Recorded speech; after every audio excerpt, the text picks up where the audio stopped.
tusangayo nga tugenda okukola video y'olwaleero. Ngenda kusooka bawo obulango buli bubiri then nebaziza tusiibule video. Kati ndoza kansooke nebaze ndyoke nkola obulango. Alright. Njalo tolo mukisa guno okubaza ba comrade mwenna abakulembeze mu bendo ly'amaserengeta ga Africa aba national platforms hakone people power mwenna abaifiriza obudde n'onaku rajjo ogenda okuteekayo okwekalakasa kwammwe yonna gye mwabaddemu abalinyi babalidde aba comrade temujjango okwo. So South African chapter, please, thank you very much for the well done organized demonstration against the kidnaps and torture of Yoseri Tibahaburwa Tabasirwa, the dictator of Uganda. Thank you very much, all comrades, chapter leaders, n'abakulembeze mwenna mu ggwanga lya South Africa bo balinyo okukola kwekalakaasa okwo.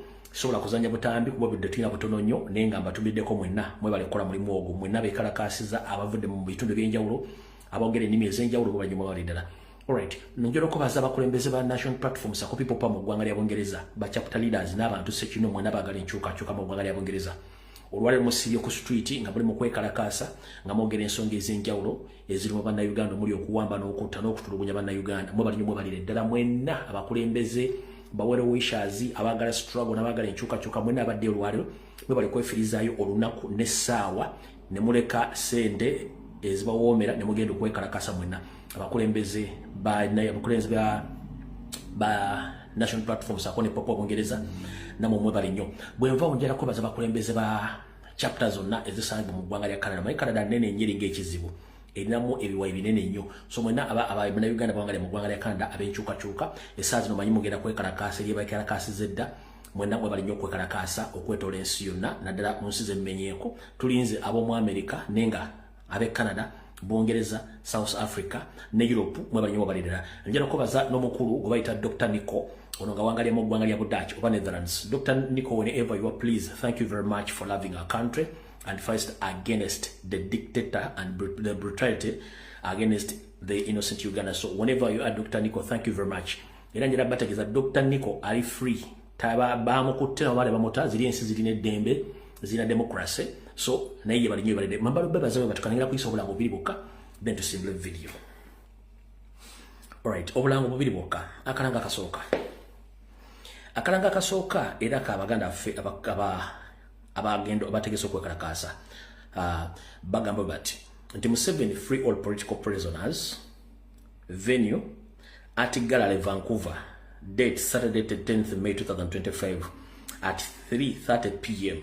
Join the protest. Stop abducting Ugandans. Ash Museveni must go. Stop the injustice. Nope BC chapter.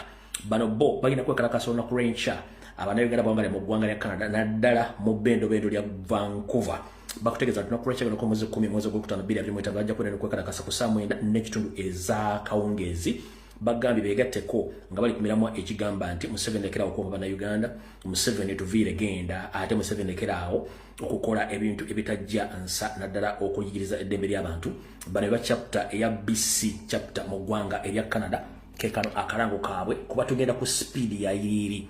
Bakutegeezezza ng'oyagala okumanya ebisingawo ojja kukubira aba chapter leaders okuli mukulu Ivan ku ssimu ye ey'omu ngalo.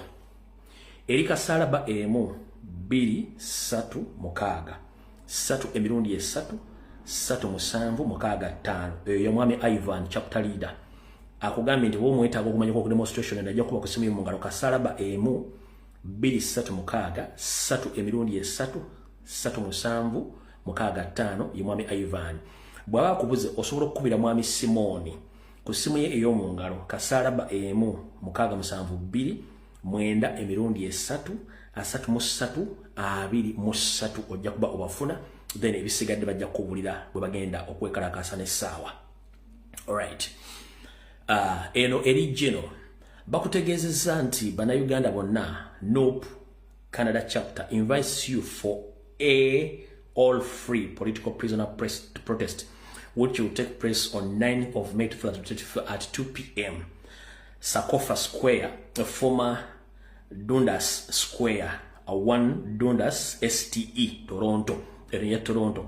Bakugambye nti beegatteko olwaleero kubanga mmanye Canada obudde bukyali bwa kumakya ne bakugambye nti beegatteko nga bategese okwekalakaasa olwaliro bakutegeeza nti osobola bafuna ku simu zaabwe ez'omu ngalo already abali mu Canada mba mukimanyi nti babateereddeko peegi zammwe zonna bakutegeeza nti NUP Canada chapter invites you for all free political prisoner protest which will take place on 9th of May 2025 at 2 p.m. Canada time at Sakonfa Square, former Dundas Square at Dundas St. E, Toronto. Obegatteko enamba zaabwe z'essimu kweziyo okujja kuba ozifuna osobola okuba nga ogenda okwekalakaasa.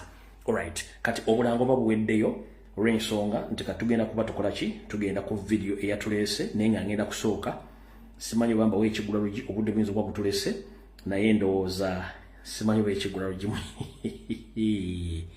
simanyi oba ekigula lugi muyinza okyagala olwaleero naye kale mubange munsaba nnyo ekigula lugi. Alright, kamba w'ekigula lugi ekigula lugi kyaleero njala kiweereza basajja mwena gye muli ne mbagamba tumiddeko ba comrade ffenna tuli basajja naye kano akaaliwo kayinza obbayisa obiire njagala mukakkirize. Mu kigula lugi kyaleero ngenda kyogera bwe nti kibagambe ngenda kijja mu ngeri egamba nti musajja muno watu bwakusinga ekigere togiyita njovu. Basajja bannange akigula lugi kyalo njala kibaweereza mwenna manyi kijja basesa omu kijja banyiiza nenjala kibaweereza nga mpita mu lufumo olugamba nti musajja muno bwakusinga ekigere togiyita njovu. Basajja bannange njagala tukkiriziganye ffenna mu kigula lugi kyaleero nti Allah oba Katonda bwe yali atonda yatonda ebitonde bibiri bya njawulo. Yatonda ekitonde ekikazi n'ekitonde ekisajja. Wattu fe abasajja tulina olujeregerero ekitakunyumidde mu maaso otwala nnyo obudde kijerega naye nga tofuddeeyo kumanya lwaki weekiri naye ng'ate bo betujerega ebiseera ebisinga tebafaayo ino tutugira kubanga bo mu butonde bwe bakimanya nti abasajja balina kwagala bakazi ng'ate n'abasajja tumanyi tulina kwagala bakazi naye ate ffe abasajja tujeregerera nnyo abakyala olw'enkula zaabwe oba olw'enfaana yaabwe nga ffe mu bwongo bwaffe tulowooza nti tulina kwogala bamalayika bokka naye ng'ate Katonda bwe yali atonda omukyala yenna yamutonda nga wanjawulo era buli omu ekifaananyi mw'omulabira kyekyo. Naye basajja bannange njala tukkiriziganye nti ebintu ebimu tusooke tubyerekereze kubanga tutera okugamba nti bw'obanga ogenda okujerega omutwe gw'ente ogwa omusajja atunda ennyama ye ku mudaala n'ogujeregerera nga toyina teguliiko nnyama osooka nga n'onyiga ku mutwe gwo guwerako ennyama ewerereko ogujerege nti ye bwe guba gwera deni jerega omutwe gw'oyo omusajja ogw'ennyama ntekuli nnyama era lwaki aguseera kati wano wali okola kukomba essowaani. Basajja bannange ebiseera ebisinga tuvumanya abakazi babi bakazi biki era talina figa talina nnyashi talina ki naye ngera kugamba muganda wange omugenzi Elimani Basoda yayimba nti omukazi wa bbeeyi okuva lwazaalibwa n'asuna ebbere mpaka okuyingira eddongo era agamba singa abakazi gaali mandaazi nga gali gagatondawo singa mugagga nnyo oba singa abakyala gwali mwenge n'abasiraamu bandibadde bamujulira singa baleewaleewa mu ttuntu nti anti buli omu yandiyagadde okunywa atamiire. Lwaki kugamba ekigambo kino?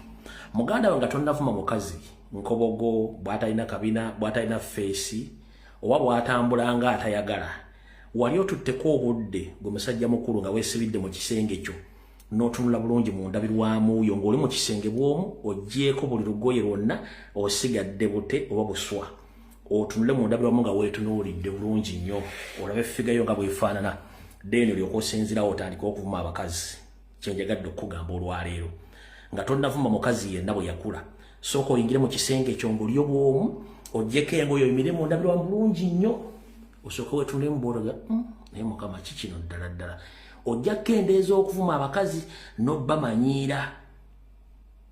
Nkiddamu omusajja yenna avuma abakazi nti baakola bubi simanyi balaba enkobogo simanyi atambula bw'ati njagala otwala obudde ng'oli mu kisenge kyo bwogu nga weeyambudde bulungi otunule mu ndabirwamu gwe wenna ojja gulaga ne mukama Katonda kiki kino kituliko wano gwe kennyini ogenda kwetya kati lwaki tuvumanga abakazi ng'ate naffe kennyini bwetutuuka mu ndabirwamu twetunuulira twetya abamu amagulu gatulinganga emikolo eminyolo egikuba namunjoloba abamu ekiwato kyekulya bwe kityo abamu tulina embuto zitulinga entumo za kasasiro abamu ebifuba bitulinganga obugundi enkulukuku kugamba tetutegereka tulio tetulina fomula naye basajja batunudda ku mukazi n'omuvuma n'omujolonga mukulu njala kubulya twala obudde bwetundeko mu ndabirwamu ng'oli mu kisenge bw'omu mu ndabirwamu ennene ogiyimire mu booti osooke gwe kennyini weetunuli wo tandika okwetunula wofumitirize nti singa mbadde mu public ng'abanda banandi badde ntunula nti ekigwalo gikiwere tusinkane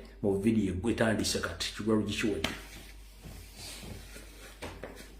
Alright. Video lwaleero egenda kubeera sinyangu. Video ya sinyangu. Katandike ne security alert. Zigenda kubeera 2. Tugenda kukola security alert zigenda kubeera mmeka? Zigenda kubeera 2. Katandike ne soka. Monteekateeka eya Muhoozi Kanyarugaba n'ekitaawe nga babuliddwa emisango gye bayinza okuteeka ku kibiina kya National Platform sakuna ba foot soldiers okwetoola eggwanga lyonna. Nga batidde ekigambo kye bayita eggaali saako n'ekigambo protestive vote. Era mukitegeddeko nti batandise okuyiya emisango giteeka ku baana b'enkyukakyuka ng'omusango omukulu gwe bateeka baguyita aggravated robbery ogw'okubbisa amaanyi.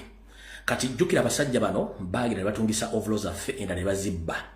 Waliwo enteekateeka ng'eno erimu bannabyabufuzi abali mu ludda oluvuganya okuli naddala aba Dealers Association saako ne state ng'ekozesa CMY ISO ne poliisi saako ne mukulu Damulya Christopher akwasaganya jaati n'okutegeka ghetto zonna. Balina enteekateeka etandika okugabira abasajja baabwe aba ghetto structures n'abayaaya bakola mu gavumenti bambega okubawa ovulo zaffe t-shirt ez'enkyukakyuka then bamale babasindike ku mikolo egy'enjawulo egitegekeddwa aba NRM bennyini saako n'egyaffe gyennyini oba mu kuziika oba kumba mu mikolo gyonna ng'abaana bano specifically bagenda okubba amasimu n'okukyankalanya emikolo. Kati kino banakikola kigenda kuleetera abantu okutandika nga nti abaana ba Nuupu babbi bakuba abantu balyoke bano bazimbe fayiro yaabwe nga fayiro eri e Masaka bwetambula nga bweri mu kutambula nti abaana ba Nuupu bakuba bawamba babba amasimu nga bakozeseza ovulo zebaguze ze batubbako nga bakozesa abageto structures abasajja ba CMY n'aba ISO. Kino bagenda kikola okwetoola eggwanga lyonna. Bakikozesanga blackmail propaganda okukyayisa abantu ekibiina kya National Platform saako n'okuzimba fayiro bagenda okuzimba buli district. Kino mmene bagenda kikola mu Buganda region nga bagezaako nnyo okulaba nti bagezaako okuteeka abaana ffe ku misango egy'enjawulo ku fayiro mukuliko abaana nga 10. Y'ensonga lwaki mbagambye nti mwetegereze nnyo National Labour Movement, CMY, ISO, Police, Dealers Association n'ebitongole bya begenda teekawo akakodya mu kabagambye bagenda kukwata abayaye baabwe babasindikenga mu kuziika babasindikenga mu kulaalizi ne ku mikolo egy'enjawulo oba ku mupiira nga bambadde ovulo batandika okukyankalanya okukuba n'okubba amasimu g'abantu then bano bakikozese poliisi okujja okuleedinga ng'ebyalo byonna ghetto okutandika okukwata abaana bonna bebeeraliikirira naye ng'ate bennyini basetinze omuzannyo guno. Nsaba musalemu ebintu bino mubiteeke ku social media wala bitambule eno fayiro yaabwe efe ye security alert ensooka security alert eyokubiri. Njagala muntegereze Vice President wa National Platform Buganda omukulu Muwanga Kivumbi wonna woli. Eno security alert njagala ekutuukeko. Abaganda tugamba nti kuwabba naye bwakusula oludda tewebaka. Kuwabba naye bwakusula oludda tewebaka oba kuwabba naye bwasenga ku mutala gwe gumu gwoliko wattu kizibu nnyo okwebaka. Basajja banno bwakolanga nabo mu Democratic Party saako ne mu National Platform ate n'omala n'obaddukako ng'omala okulaba ekitangaala tebatudde. Nfunye information ne baŋŋamba nkutegeeze okusinziira ku drone zange. Weegendereze nnyo gy'olya gy'otambulira abantu b'odiringa nabo n'emmotoka yo kubanga mukulu Mathias Mpuuga Nsamba n'akabinja ke nga yeeyambisibwa Anita Amongi saako ne Muhoozi Kanyarugaba batudde mu kifo ekimu bw'onooba olina obudde essimu yange ogimanya eri public mbuulira nkubira essimu nkutegeeza ekifo ekyo ogenda okola ekituta due diligence weenoonyeze ojja kufuna information esinga ku eno. Nga batudde mu kifo ekyo ne bateesa Mpuuga kennyini yasuggestinze nti Muwanga Kivumbi yatuvaamu n'ayona programu zaffe zonna nga bwe zaali so nsaba oyo tusooke tumukwasaganyeemu tumugyewo temumuwamba temukuba masasi ne mumutega accident yasooka avo tugende maaso ne programu yaffe nga bwe yali giteeseteese. kalo mukuru Mathasi Mpuga Nsamba bwe badde ne mutabani wa Muhoozi mu kifo ekimu mwanga kivumbi essimu yange kweri ku social media kusigenda kutakifo kino ngara nkuwe kennyini mwebuzabuza nga bafuka banaaba ngara nku location ogendeyo osindikeyo abantu obagwe kennyini ogende ofune data bakubuulire essaawa n'olunaku nze kigenda kuwa sawa na lunaku wabula ngenda kuwa ekifo ngenda kuwa ekifo baali nga bateesa ebintu bino nkuwene ennaku z'omwezi ojja gende weebuliza information kasita bakonfirming nti Mpuga yaliwo Anita Amongi ne Muhoozi Kanyirugaba then kakasa nti information gye nkuwadde entuufu kati nkubuulira essimu yange ogirina kuba togirina bagikuwe genda ku social media kweri essimu yange eba open onkubire nkubuulire ekifo nkuwe n'olunaku ogendeyo obuuze kasita bakonfirming nti Mpuga yaliwo Muhoozi yaliwo Anita Amongi yaliwo then ukasikase information yangu maisagala kulwako security alert gye nkuwadde wegendeze entambulayo endia baagala kutega accident ove Mpuga kennyini ze security alert bbiri ziwedde mu butongole video etandise era ntandise bwenti nakuzo mwezi ziri 9 omwezi gwa kotano mwaka 2025 mbalamusezako bana Uganda mwenna aba comrade mwana kanswente muri bulungi Kanswirenti omulamuzi wa kooti ye Masaka Mpuga Maana ne police ye Masaka ne Dealers Alliance mutuuse banyabo ne basebu njala bategeeza emisango gye bagula ku comrade Akireo Kivumbi Smart wa Bobby kati nuwa mutu Edi Mutwe saako ne General Gaddafi n'abala jonna emisango mejwe tekinga mu jumunanyi era tutegedde ko nti bannamawulire batandise okutula obufofofo nga bo begaana ebikola bye babateekamu tebategeera bikola ki bibali babataddemu ekyo nakyo mwakitegedde kati gwavudde ku ekyo ne bongerako fayiro endala y'abaana 13 bakutte ne bavunana emisango gy'okubba n'okkuba abasirikale 2 naye obugenzo okwongerera olwo nga tutegedde nti Uganda zaabu nga sigwe omusima era amulongoosa lwaki mu musango gwe bavunana abantu 13 n'abalala abataali at large abala bakyanoonyezebwa abantu 13 bakuŋŋaana ne babba essimu emu ey'ekika kya Tecno Camon 35 ne bamukuba ne bakuba ne batwala essimu ye ne bakuba n'opoliisi asooka ne bakuba n'owokubiri. Ladies and gentlemen, njagala ogende ku YouTube, njagala ogende ku website ya Tecno, njagala ogende ku Gola Moses oteekemu Tecno Camon 35 oba jeri eyesimu tefulumanga era teriyo. Tecno company yasembayo kola esimu eza Tecno yakoma ku Tecno 30 oba 30 series kwe yakoma nebuukawo negenda ku Tecno 40 series kweri kati yabuukawo esimu 10 kati njala kubuuza ekoti ye Masaka n'aba police ne Dealers Association n'awa police kubagenda bakujjeka esimu mukuru mu Uganda mulina mu esimu emu nga bagikolera gwa police era nga mu nsi yonna gwe Tecno yakolera esimu emu n'egikuwa nga bagiyita Tecno Camon 35 ku Google teriyo ku YouTube teriyo ku website ya Tecno as a company esimu tefulumanga teriyo kati omuntu yandiyagadde okubuuza mukuru linda kwa mukuru Kasinye David gubabiyeke simu wa police Masaka sewo omuntu yandiyagadde okubuuza gwe mu nsi yonna erimu obuwumbi simanyi buwumbi bw'abantu buli mu nsi gwe go bakolera Tecno Camon 35 weka era ng'essimu yo ebadde Masaka. Njagala ogende ku Gola Moses ku YouTube kwate simu ye yokubiri obe simu n'enyingi olukosoko giveeko ongende ku Gola Moses ye gogo mbajjukiza Gola Moses ye gogo ngendera ku Gola Moses ontekeremu latest Tecno smartphones bagenda kuletera nti bakoma ku 30 ne babuukawo essimu oba modo 10 ne bagenda ku Tecno 40 series teriyo Camon wa Tecno Camon 35 teriyo kati eyo file gye mwataddemu essimu Camon Tecno 35 eyo case file ebe ino okubanga nzigale kubanga ekimu ku kizibiti kye mukozesezza ekizibiti ekiri available across the globe omulamuzi ssebo n'abakolera police mu kunoonyereza Masaka mutubale mu koko knowledge katono. Please count us some small knowledge as we Ugandans. Common 35 is not available anywhere in the world. Even if you go and search on the Techno website or Techno smartphone producer company website, Techno Common 35 is not available.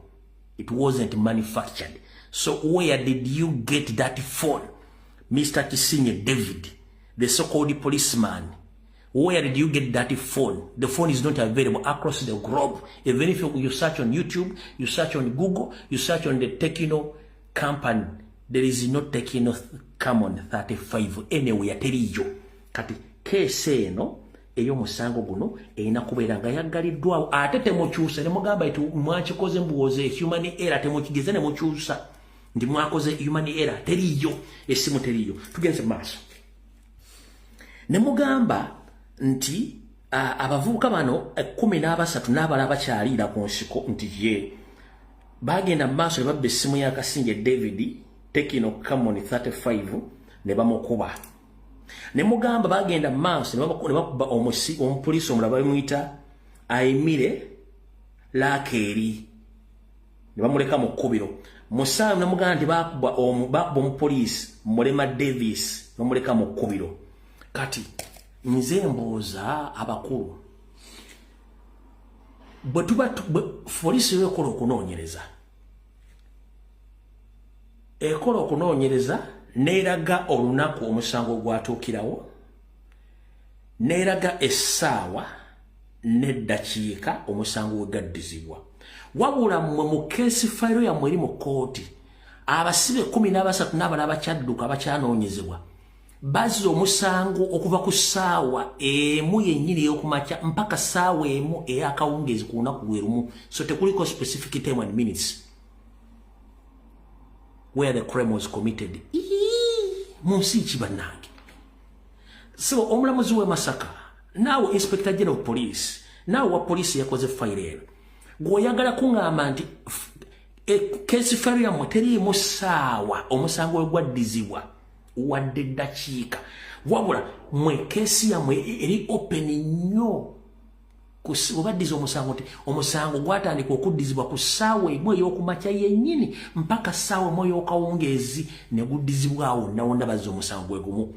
Abazza omusango bava mu constituency yennyini wabula indifferent LCs n'abala bakyadduka. Ekirala ne mugamba nti abazza emisango bonna bakozi balina emirimu gye bakola. Tekuliko jobless, tekuliko omuntu atalina mulimu, bonna muba identify nga balina emirimu.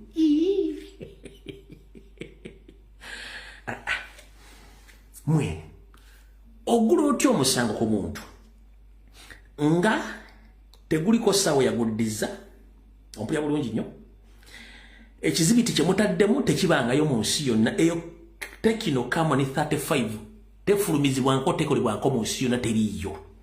Omusango teguliko ssaawa ne bakuba owa poliisi asooka ne bakuba owokubiri ne bakuba owokusatu ng'ate mugamba nti gwali mupiira nga bategesa omupiira nga n'omupiira ogwaliko bannamawulire nammwe kennyini mulina essimu gw'oyagala okuŋŋamba eyategeka omupiira ogwo yagenda n'asaba olukusa ku poliisi otegeka omupiira poliisi n'emuwa olukusa era poliisi n'emuwa n'obukuumi. Buli wa poliisi ekitono ennyo n'abalina akasimu akalayisi alina akasimu ka mitwalo 10. Tekwaliko omusirikale yenna yalikodinga visual evidence eraga nti abasibe bano bonna baako na ivinga okukola omusango ogumu mu lunaku lwonna lulamba.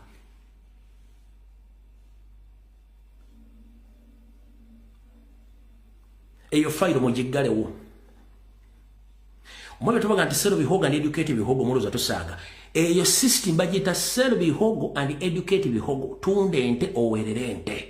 Tulimu.com era whereby you can access information at all levels.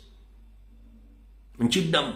Tulimu.com era tulimu analog where we can access information at any given time. Ne evidence nga tujirina. Kati nyabo yasomya musango guno ka mulide bulungi nnyo muyinza ogalubira yayogera si bituufu. uno mukyala ng'asoma musango bulungi nnyo bigambo si byange muwulya bulungi nnyo naye yennyini sooka olabe body language y'omuntu asoma omusango atakula mu nviiri ye takula mu matu empapula zibikula tayagala ebintu byasoma tabitegeera uno kamubazanyire wano muwulya bulungi nnyo Ebiri Uganda olutuzo w'umunyendo Dose Sakasiki Kapila Ezra emyaka 24 Munyankole olutuzo w'umunyendo Sangwa Masaka Musania Ivan emyaka 22 Mugisu olutuzo w'umunyendo Sangwa Masaka Sebale Fred emyaka 38 Uganda olutuzo w'umunyendo Mukudde Esanga Mundo Mukundu Masaka City Selemba Rudan emyaka 22 olutuzo w'omusaza walisangibwa Masaka musango okusooka muvunaanibwa omusango gw'okubbisa ebyanyi kigambibwa nti mwenna wamu n'abalala batannabakwatibwa nga nnya omwezi ogwokutaano omwaka guno wali ekasaana Masaka City kigambibwa nti mwabba apande ayitibwa Kisaano David mwamubaka essina ya Tekno Common 35 ebalwamu emitwalo 10 ne mubala ssente ez'obuliwo emitwalo 10 era mwamala okubba ne mutuusaako obuvune fande oyo ogwo musango mwanzigwadde agamba oguliza lipooti eyawaggulu musango ogwokubiri mwakuba omuntu ne mumutuusaako obuvune ekipatana n'amateeka gavumenti ya Uganda kigambibwa nti mwenna n'abalala batannabakwatibwanga nnyo ogwokutaano omwaka guno wali ekasaana Masaka City mwakuba afande gwe bayita Ainebe Lakeeri ne mumutuusaako obuvune ogwokusatu era bwakuba muntu ne mumutuusaako obuvune kigambibwa nti mwenna n'abatannabakwatibwanga nnyo omwezi ogwokutaano omwaka guno wali ekasaana Masaka City mwakuba afande Mulema Davis ne mumutuusaako obuvune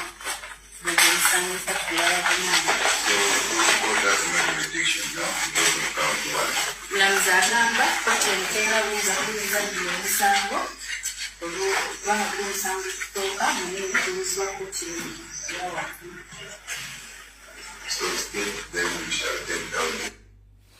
Alright.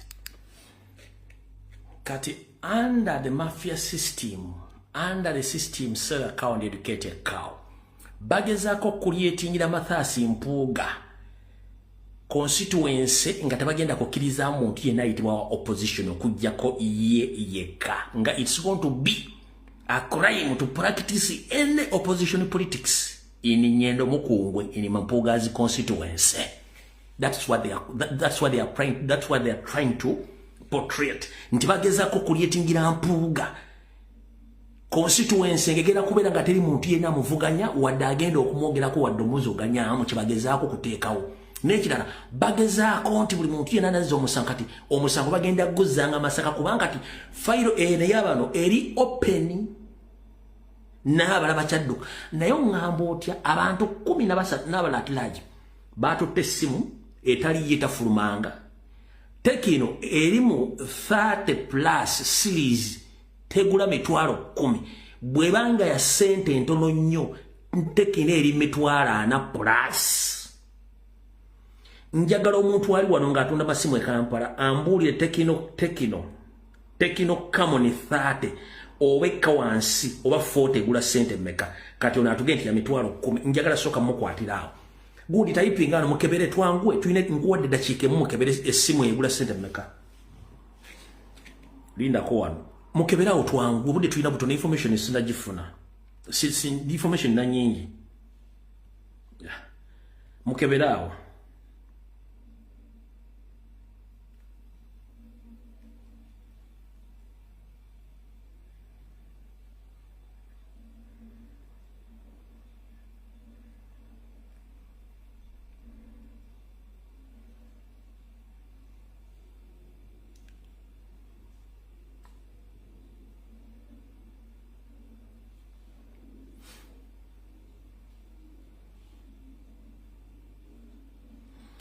mukeberawo bannaye mwangu we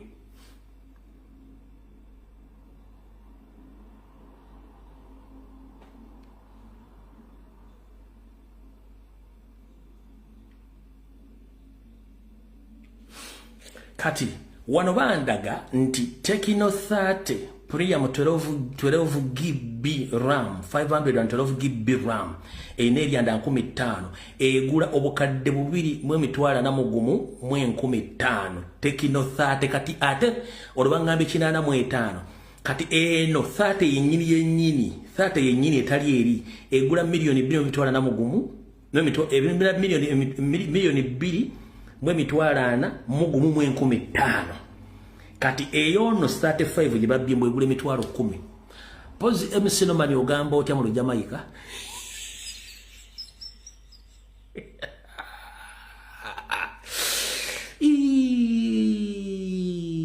nedda mama yasomye omusango omulamuzi w'ekkooti tuyambe Tecno Camon 30 eri mu Uganda bagambye egula mitwalo 8 naye wano ndaba wano bangambe eno RAM ne storage byawukana ne wano bangambye nti eri mitwalo milioni 2 mu mitwalo na mugumu 15 wano bangambye mitwalo 8 almost kakadde gwe yawandise feno ganti eri worth mitwalo 10 otegeeza ki Tecno Camon 30 nangambye 1.5 kitegeeza zaawukana mu RAM ne storage kati nyaba yasomye failo n'omulamuzi omutwakaavu kiki kye mubanja banna Uganda mutwagazaaki Gogenti Tecno Camon 35 egule ya mitwalo ebaliwa mu mitwalo 10 nenga ate Camon 30 eri wansu eyo egula kadde Camon wano ku gogo kali buli bubiri wano bangamba kakadde bwe mutulaba mwali mwaganze sinama tosebwe kiri kati abanya kama tu mbala bakama tu mbayitachi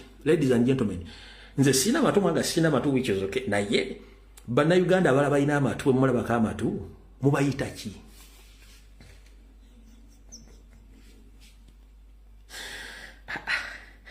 Outuvuddewo Uganda iyo 1.3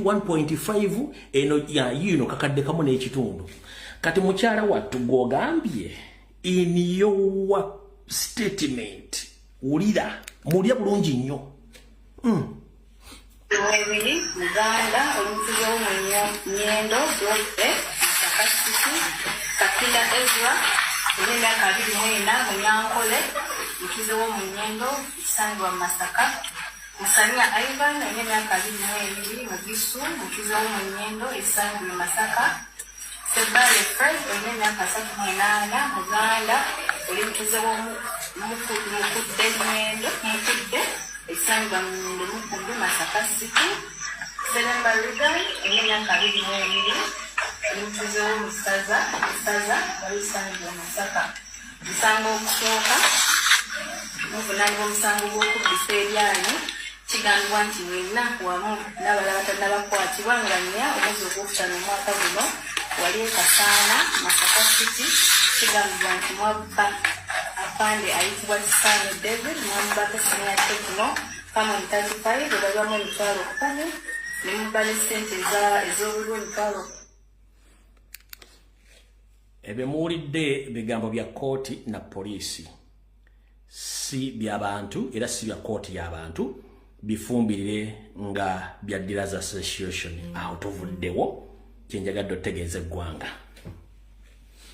kati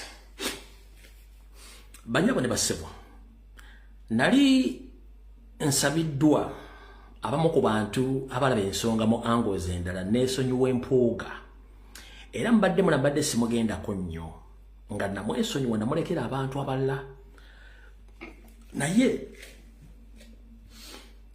Museveni n'emizanyo gy'atuzannya gyegiruwa Museveni tayagala bintu biteredde eva akolera nnyo mu kintu kye bayita diversion divide and akozesa ekigambo kye bayita diversion divide and rule buli lwawulira nga muconcentrate nze nga talaba bwagenda bawula afuba nnyo okulaba nga aleeta diversion oba aleta division mwawukane kubanga the moment you united together Museveni mba mugenda mukuba ekigo kati agezaako nnyo creatinga conflicts mutandika okulwanagana mweyawule ye kyafunda mbwe ekityo kati mbadde mbasaba sibajeemera bakama bange olwaliro mundeke njogere ku nsonga za mpuuga ewasembayo nsooke mwesonyiwa abalaba mukwataganyeeko mbadde mbasaba sandyagadde muwabudde ne kamuwabudde buno obwolwaleero ekisooka Ngenda kusaba mwena bannayuganda abeetegereza ensonga mu ngeri ey'enjawulo.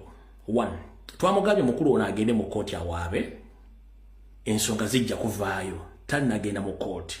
Ekyokubiri, omukulu ono enteekateeka ze zaali mpanvu dde wano, nenzija nenzituulamu nenzitegeeza ensi. Ekyokusatu, omukulu ono takola bw'omu, alina abantu bakola nabo, naye abamu bamuddukako, abalala akyali nabo. Kati President bwe yabadde ng'ali ku press conference ng'agezaako okunnyonnyola abantu ensonga, njagala munkwate bulungi ne President mukwate bulungi. President bwe yabadde ng'ali ku press conference ndabyeko abantu abamu nga bavuunula ensonga zino. Kye njagala okusooka okukola, njagala musooke mulabe Spark TV nga kuliko Munyagwa temuwabudde. Munyagwa abala kifo kya bwa minisita era bajja kimwa singa banywa kimwa. Yo mulimo gwe gwa ku destroyinga Nuupu ng'ayita ku million sanga bamuwa obudde okukola ebintu ebyo. So Munyagwa mumuleke bambi. Oyo toto failure talina kintu kyalina mu bulamu kirina mutwe gwe kitegeera mutwe gwafu. Ali aganaaga mwefu disi taliyo ne Katonga taliyo, ali awo. Yo mulimu gwakujja kwoga enkya yagamba mpoga mbi, enkya yagamba ate mpoga si mubi. Ali awo. Ekyo si kyekikulu kyekiriwa. President bwe yabadde ng'ayogera ku press conference yayogedde ebigambo buli omu yawulidde. N'agamba for further reference ebigambo byenjogedde njagala Allan Ssewanyana agambe nti bikyamu oba bituufu. Yagambye njagala Allan Ssewanyana ojja ogambe ebigambo bino bikyamu oba bituufu. Option ziri ezibbiri. Era Ssewanyana tewali yamutadde mugu, yabadde wadde mbuga nti ebigambo President byayogedde si bituufu. Wabula yagambye nti ebigambo byayogedde bituufu. Oba Allan Ssewanyana de option bbiri ogamba nti bituufu oba si bituufu. Wabula yagambye ebigambo President byayogedde bituufu. Si bwe kiri nti ye. Kati President bw'agamba nti ebigambo byayogedde Allan Ssewanyana abimenyeewo oba abikkirize, Allan Ssewanyana agamba nti ebigambo byayogedde bituufu. Kitegeeza tebalina go baakase muntu kwogera kigambo ekyo. 1. Nabagamba nti mu bulamu bw'oyetaba mu luko olw'okutta omuntu oba olw'okubba, fe abaasoma intelligence, omanyi waliwo military intelligence, waliwo ne general intelligence. Kati abaasoma intelligence erigero nga si ya military, bw'obanga okutta abantu balawundize off, ekigambo mwenna bulijjo kimula ku poliisi ng'ekutta abantu ng'ebapaledinze ku makya ebweru awo. Poliisi ebeegezaako okwidentifyinga abantu abo. Ekyo bakiyita identification, to identify. Era mu nsi ezaakulaakulana omuntu bw'abanga azzizza omusango bagenda ne balawundinga off ekitundu bakoledde omusango bakutte arrests. Ne baleeta ba suspect nga bapaledinze ku side eri nga bali mu ndabirwamu. Kati ne baleeta abantu bebazizzaako emisa ne bagamba ku bantu bano bonna ani gw'osuubira yakuzizzaako ekikolobero. Gwasonga mutobuuzo oba yeggwe. Kati mu bulamu bwaffe bwa bulijjo omuntu nga yazizza omusango abeera n'ekintu mu bulamu kye bayita guilty consciousness. Abeera n'ekintu bayita guilty consciousness. N'omutemu nga yatemudde omuntu, eyo feeling y'okuba nti awulira nti yakoze ensobi ebeeramu era kiba kimulumiriza. Bannyabo ne bassebo, okufa kwa Sseggirinya abaakulimu n'abaparticipatinga mu kufa kwe balina ekintu kye bayita guilty consciousness, kibalumiriza okweta mu kutta Sseggirinya. At one time kijja kuvaayo. Kati eyo identification parade gye bakola ku makya, police za Uganda kuba bagiyita identification parade, ba senior police officers baba bamanyi ba serial criminals mu kitundu.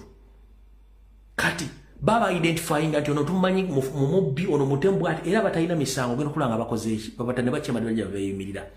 Kati bw'otunulira body language ya Ssewanyana ne byayogedde, Ssewanyana alina ekintu ekimu mu kyayagala okujjayo.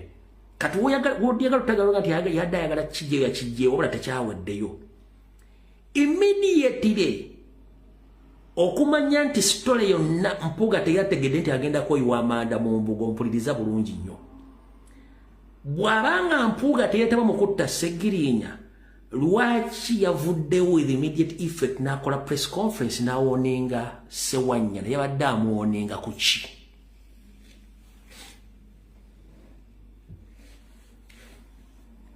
Bwanga Ssewanyana byayogedde tebikwata ku Mpuuga era tebimulya, wakoze press conference yaki okulumba n'okutiisatiisa Ssewanyana? Lwaki omutiisatiisa bw'obanga ekintu kino toli involved?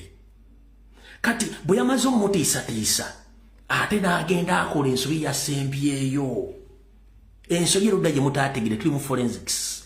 Ensobi yeeno yagenze n'aleeta ate partner in crime eyali mu mukutta Ssegirinya kennyini Alex Luswa n'amuleeta n'akola social media n'akola videos emu ku emu nga naye agezaako okutiisatiisa Ssewanyana. Jjukira gano gonna amapeesa ga Mpuuga gaali mu pule. Mpuuga ensi yonna wekakasiza nti okay bituufu byonna. Njagala okwata omutwe gwo oguzzeeyo mu sitole zonna ze twakola Ssegirinya ng'ali mu kubonaabona abaazirimu. Ssegirinya afudde, ebintu byakolebwa, Ssegirinya aziikiddwa, abantu abeesobolayo, ebigambo bye baayogera, obujulizi butandise okuvaayo, abantu abadifusing obujulizi, abatiisatiisa n'abantu obutayogera. Gatta memory eyo yonna byafaayo obikwata obikube ku mmeeza, ekyokuddamu ogenda kifuna nga teweetaaze kuba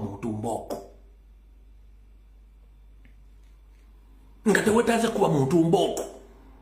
Obujulizi bwa bwavuddeyo dda.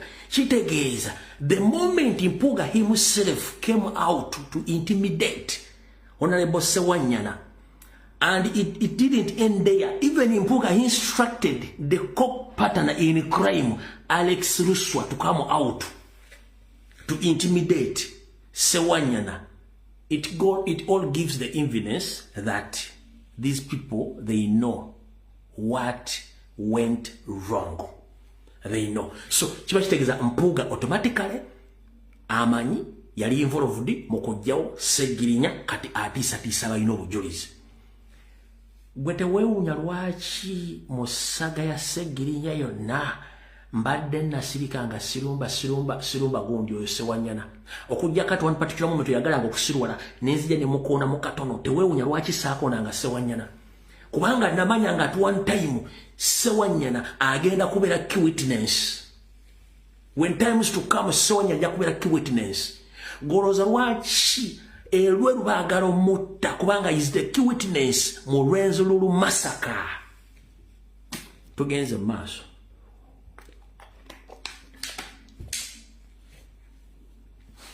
Goloza lwaki baagala okutta Lweru. Lweru ye key witness mu Rwenzururu Kingdom massacre balina omujjawo. Oba mwezi gumu najja ne mbagamba waliwo jeno gwe bagenda okuwummuza ne mbagamba tasukka mwezi naku z'omwezi 27 oba 28 n'okuyingirira ddala 3 mu Gwokutaano if I'm not mistaken. Naye jene bw'amala okuwummula bayinza okumugjawo. Ani yali ku vidiyo eyo nga sinagenda mu maaso. Saayogera linnya kubanga saayagala teekawo linnya lye njagala mwerowooleze. Ani yaliwo ku vidiyo eyo. Nabagamba waliwo jeno munene agenda kuwummula bagenda muwummuza ennaku z'omwezi 27 omwezi Ogwokutaano. Ani yaliwo? Muwandiike wano mubeera ku vidiyo zino nezibagamba. Sumaya Katsi yaliwo. Nali ntegeeza Lweru. Era amawulire gawandiisa nigwe gajjeeyo. N'abalala. Kubanga bageza okuliyetingira muhoozi okumugjawo bonna babato hadeni jenno abakadde. Babajje mu magye nga tebakyawa orders wasigalewo muhoozi be yeezimbidde. Bano batandika kunyiga omukuomu bagenda okutuuka ali mu kuwamba nga tewakyali resistance yonna. Kati kyembagamba. Kati Mpuuga yennyini okukola press conference na intimidatinga Ssewanyana n'asindika n'omutemu Alex Luswa naye n'atiisatiisa Ssewanyana obujulizi bwamaze okwejjayo nti kiwedde. Bano be baali mu lukwe ndowooza tutegerekese bulungi nnyo. Kati Mpuuga yagenze mu maaso ng'akozesa abantu be okukola ebigambo ebyo, naye nabagamba abanzijukira mwenna okuva njala bajjukiza omukulu oyo Alex Luswa. Kano ka video sikange mukawulye bulungi nnyo yenna kataddewa. Kana ka video sikange mumanyi omuntu gwe mudiringa naye. The moment bw'olaba omuntu nga yeekaza nnyo ng'afuuka n'aba from nowhere akyusizza erinnya abadde omukatuliki ate afuuse musiramu olwakalulu ayogera ebikirakwatagana, tetulina history, tetulina bonding naye mu politics, wabula yeetaddewo ng'akajonjo, manya nti aliko ekikyamu. Kano ka video sikange ka mwana Obbi wa Luswa kankazanyire ntuleke tugende mu maaso. Eno video mukiraikinge mugisharinge etugako Alex Luswa Luwemba. Alex Luswa Luwemba yali omuyambi wa Honorable Muhammad Sseggirinya. Alex Luswa Luwemba omwaka gwa 2013 yabese muto nga si omuntu. Naddukira e Kampala gy'amaze eryo lyonna ebbanga. Nze mumanya atya Alex Luswa Luwemba yali muyizi ku ssomero lya St. Denis Jaguzo SS erisangibwa mu Ggongolola y'e Ssemuto. Yali ansingako kiraasi emu. Yali ali mu siniya ey'okuna mu mwaka ogwa 2013. Olw'evujjo ly'abavubuka, Alex Luswa Luwemba yali awurawundi abawutu y'e Ssemuto kuliko ekkubo erimu lidda Kapeeka, eddala lidda Nakaseke, eddala lidda Kalege, nga lye liyitamu ne ligguka ewaamikka ngadda e Busunju. Naye ku eryo lyennyini ekkubo eridda e Kalege, Alex Luswa Luwemba waliwo awo Washing Bay yali ayoza mmotoka ng'amalala g'abavubuka bw'ogamanyi. Alex Luswa Luwemba yapakulawo emmotoka y'omugagga n'agisimbula ku sipiidi ey'ekitalo n'atomera omusajja gwe bayita Haji n'amuttirawo. Oyo Alex Luswa Luwemba eyali omuyambi wa Muhammad Sseggirinya. Twali tetugenda kumwogerako okutuusa olunaku lw'ejjo lwe twalabye nga kisusse kofe katumwogereko. Okuva lwe yatta omwami oyo gwe bayita Haji, Alex Luswa Luwemba yadduka mu Ssemuto ne yeekweka mu kibuga okumala ebbanga era nga taddayo. Oyo yagezaako okudda Ssemuto gwali mwaka guno mu mwezi ogwokubiri ng'ennaku z'omwezi 15 mu kuziika omwami gwe bayitanga Lule. Mwami Lule oyo yali kooki wa ttiimu y'abalenzi ey'omupiira ku St. Denis Kijaguzo. Kati niwe bagamba nti nno Alex Luswa Luwemba yali mu lukwe olw'okutta Honorable Sseggirinya Muhammad. Kiteekwa okuba nga kituufu, kubanga yagenda okuva e Ssemuto ng'amaze okutomera omuntu n'amutta, n'addukayo kwe kuddukira e Kawempe gy'amaze eryo lyonna ebbanga. Oyo yali Kijaguzaawo nsinya ey'okuna 2013. Ffe twamuli wansi nga tumumanyi. Bw'atyo bwe yadduka eyo yonna ebyo yeeyogezayogeza eby'ekisiru bya bulimba. Ye nga ye aliko omusaayi ogwo, kati naffe katukuma omuliro mu famire ya Haji tulabe oba tebakunoonyoddemu gye weekweke.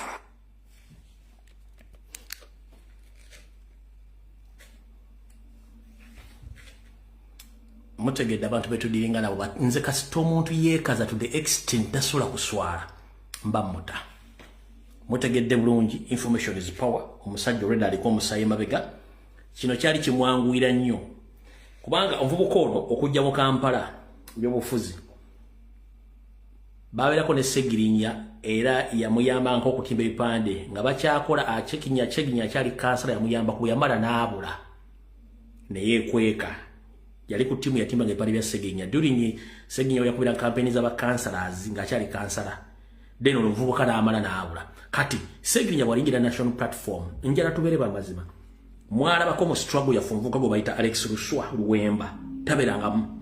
abaana bonna abali ku honorable Segirinya mbamanyi bulungi nnyo basawuda madada banuwa mutwe ba sweet apple n'abalala be baali ku honorable Segirinya ono yavaawa n'atekinga over Segirinya n'amucontrolling until his death yava luddawa lwaki era kati culprit okuba mu case eno ate ya defending ampuga yatiisatiisa ba witness abavaawo okuwa obujulizi tetugenda genda nnyo into details ez'ebintu ebyo mutegedde bulungi omuntu gomuliko temuwa budde ekirala tosobola kunga nti omuntu gwajja oli mu katoliki wabula n'otegeera nti constitution mugenda okwesimba basiramu n'okyusa erinnya n'obanga gwotegeera oba mutemu bamubbi era oba mufere awo tugenda kulwawo njagala gamba oyo muvubuka totiisatiisa bantu kola ekigambo bw'oba olina information ekwata kubanga poliisi eyagala bujulizi enfa ya Segirinya eyagala abantu abaatemaatema abantu Masaka ebijambiya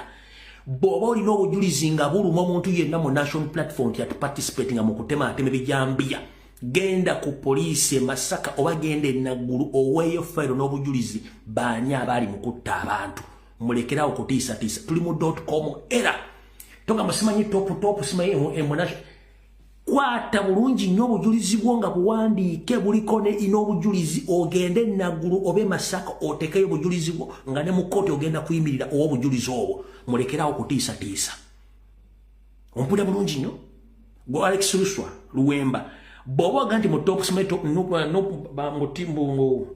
top leadership ya nopu mulimu amanyi ebintu bino era kwata obujulizi bwo genda obujulizi ku poliisi abali mbijambiya bino deni tujja kumanya nti olina obujulizi ne totiisatiisa bantu kubanga you are not worth that okutiisatiisa abantu awo tuvuddewo kale tugenze ku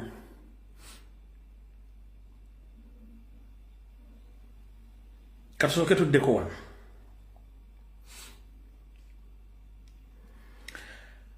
olunaku luno mulujjukira bulungi nnyo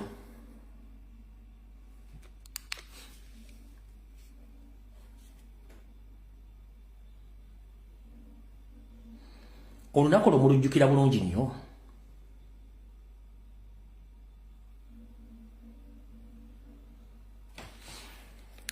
olunaku oloneka video nkale lwakuba kalimu ate music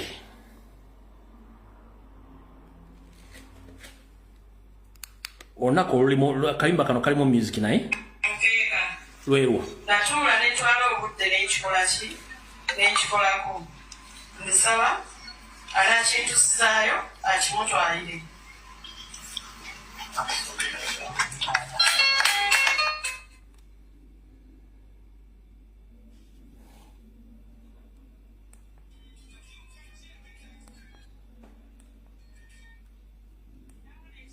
ekirala era kigenda ku mukeeko omukeeko ogwo gwakusomerako saala ng'atusalira naffe tujja kumusalira ajja kutuuka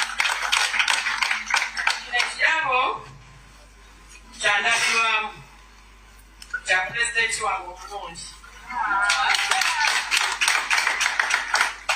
nsaba buli waba nga anyiizi nayeerabako mu ndabirwamu ndalabamu abafaanana era bw'aba asanyuse era yeerabako mu ndabirwamu ndalabamu abafaanana kino ekirabo ekirala kyakasengejja nakyo kya pulezidenti pulezidenti ngoberera ebimungoberera olumu mbeera eyo omukeresiya netabulatabula naye ebimungoberera nina nempulira ebigambo naye mbadde nsaba byabawulidde ebimu asengejje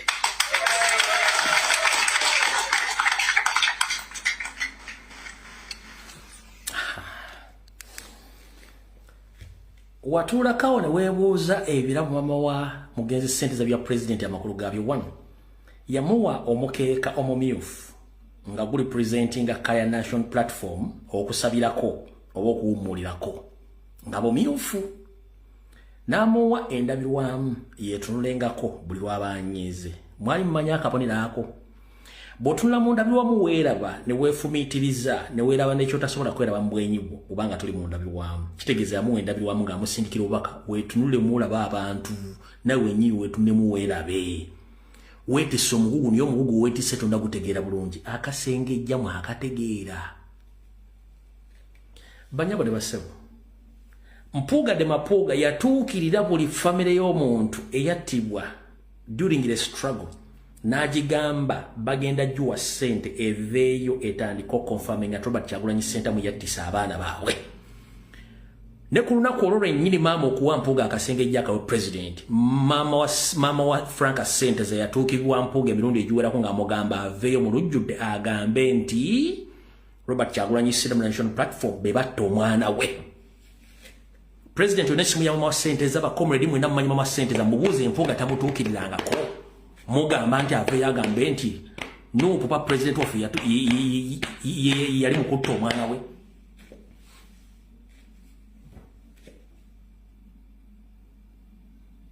tamutuukirirangako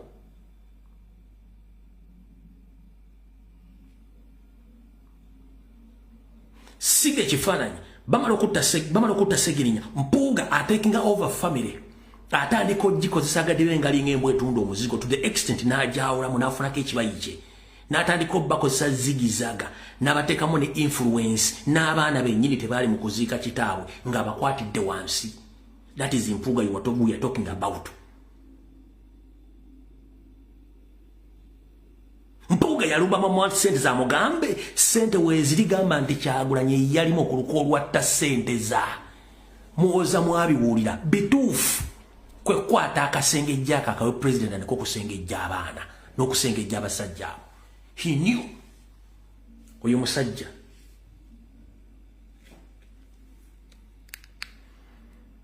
golozo n'omusajja ali musiru ye kennyini Segirinya ali musiru wulira Mumukola embeera bweti bwana babwana kidandala ng'olina ne tiimu gye mwakikoze nayo security organize olwokuba oyagala ekifo kya Kawempe North bwekiba kifo kitwale lwaki otwala obulamu bwange lwaki ebyobufuzi oyagala otwaliremu n'obulamu bw'omuntu abantu abafiiriddwa abantu baabwe bebala Segirinya nga balaba yali mu bintu bw'ebiti bye mumpandiikidde olowooza baba bawulira batya olowooza baba bawulira batya abantu mikwano gyange giba giwulira gitya nga gya muntu bamutadde ebintu bw'ebiti abantu betukolagana nabo bakwano bange abanzikiririzaamu olwokuba mwagala ekifo kya Kawempe North kitandala bino bye muzzeemu nze nasirika ng'ebyo sibyogerako nga nasirika naye n'ogamba nti tumuteekako kino ekinene abeere mu kkomero olw'okuba oyagala entebe ya Kawempe North.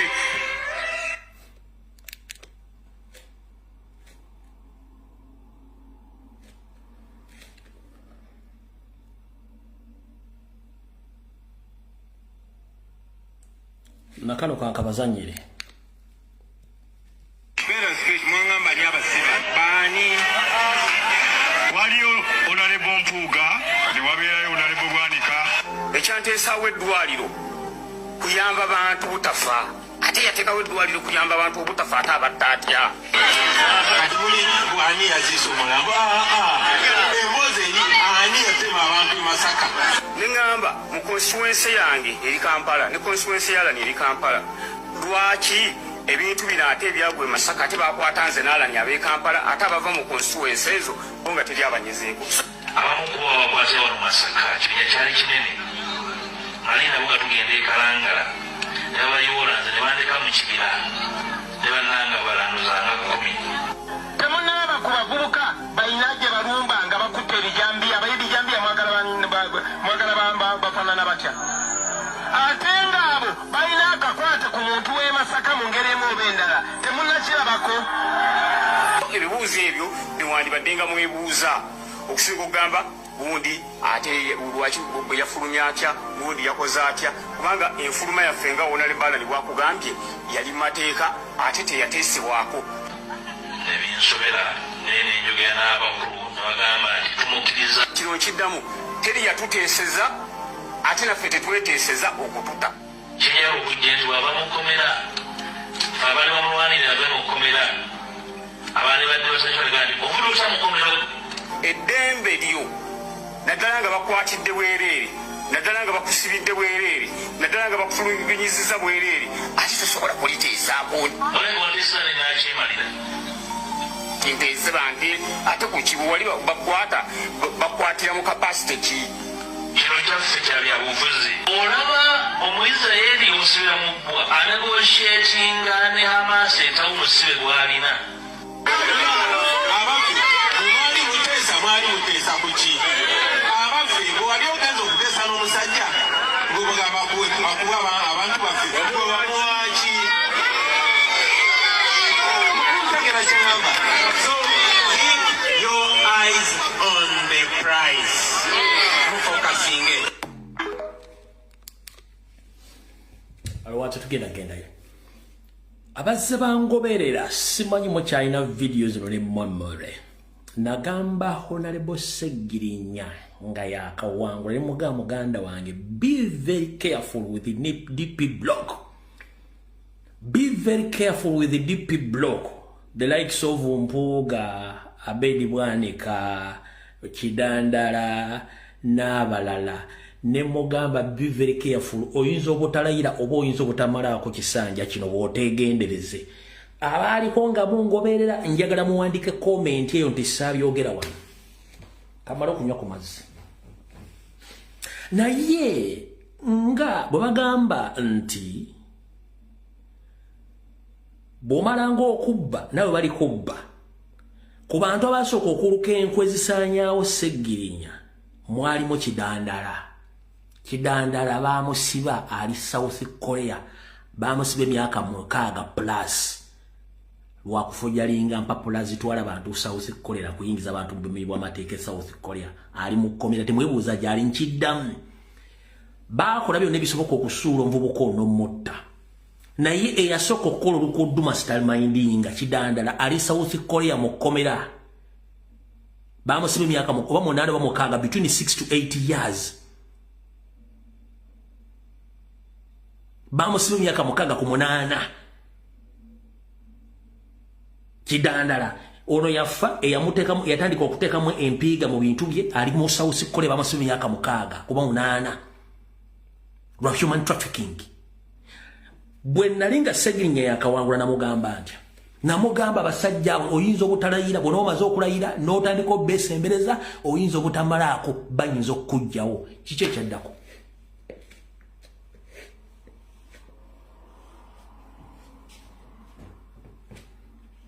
Kati mutegedde ensonga ezo nga bwe ziri. Kiki ekiddako wetulaga? Ffe tetugenda kulwana nani? Tetugenda kulwana Mpuuga ne banne. Wabula kye twewala diversion, twewala division. Kubanga bwe tubeera mu ntalo zino zireetera okutaataaganya enteekateeka y'ekibiina okuteekerateekera bagenda okwesibawo n'ekibiina okugenda mu maaso. Ng'ebibiina ebirala bitambula.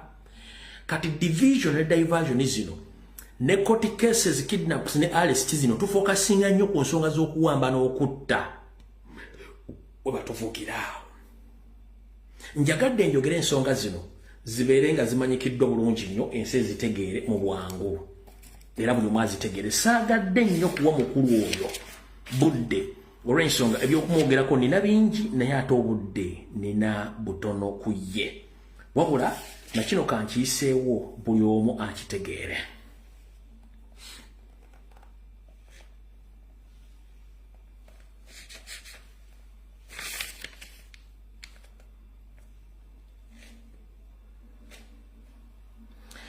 Wagambye ogenda kuwabira president omutwale mu kooti annyonnyole si bwe kiri ne nkugamba munnange yanguwako ye kubanga obujulizi tulina bungi nnyo. Poliisi egenda tuwa obujulizi, abali meeting bagenda tuwa obujulizi na buli kimu kyonna. Kati ye. Wabula n'ennaku z'omwezi lumu wabadde ne meeting omwezi ogw'okutaano we ngambira Muwanga Kivumbi ajje ankubira essimu olwaleero. Muwanga Kivumbi kuba essimu yange nkubuulire. Mpuuga bw'oba oyagala obujulizi ensi ekutame otuuke n'okwekuba ekigoofe. Ompulya bulungi nnyo.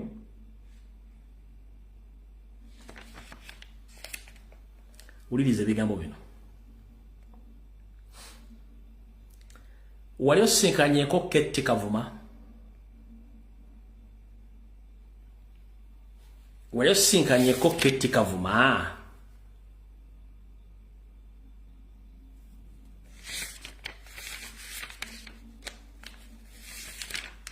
Mpuuga wali osinkanyeko Ketty Kavuma?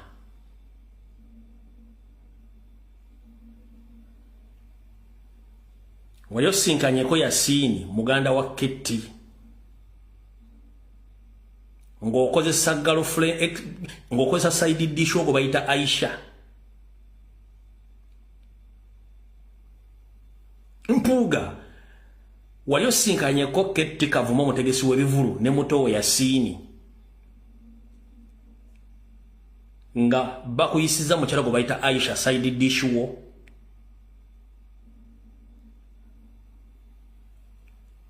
Okimanyi nti Ketty yakubirako president essimu nga amunnyonnyola ku nsimbi billions 15 ze mwafuna. Weyalako nga president essimu teyagifuna nga Ketty Kavuma amukubira essimu ambuulira billions 15.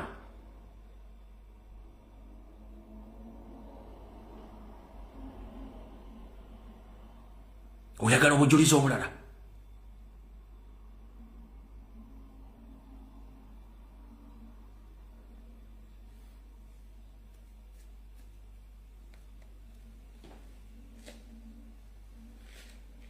Oyagala obujulizi obulala? Golooza president okusirika n'ayogera ebigambo bino nga musiriikirivu baasiriise, oza tategeera? Mpuuga wandibadde osirika kubanga pressure gy'olina nzibu nnyo. Nzibu nnyo.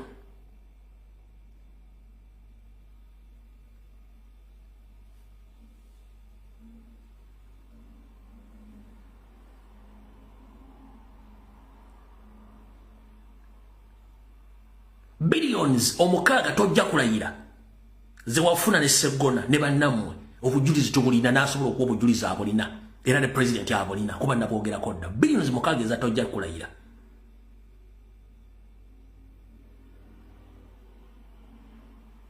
Wekube engalike n'ogamba nti oteesanga ku video gyeziri wawobeera ne monitor neyeetonda oluvannyuma information neva gwekenye mu kamwa ko gw'oyogera nti wateesa.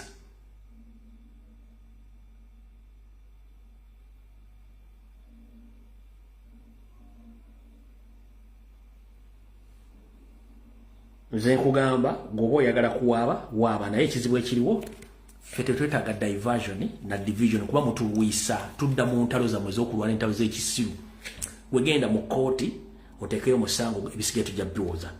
Wabula ekitala kye nkugamba nga tugenda ku information endala kuba buli tulina butono.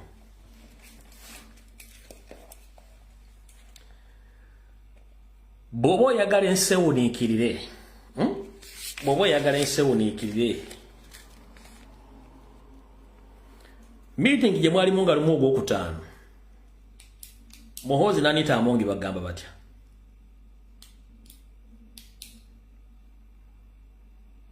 Either you produce the MPs you promise them or you complete the mission they gave you. Mission yali ki? Yaba MP bwamusuubiza mission ya kuteeka nsi Kyagulanyi ng'omuntu omuteeka wansi kuba mugamba is a political amateur, you can handle him.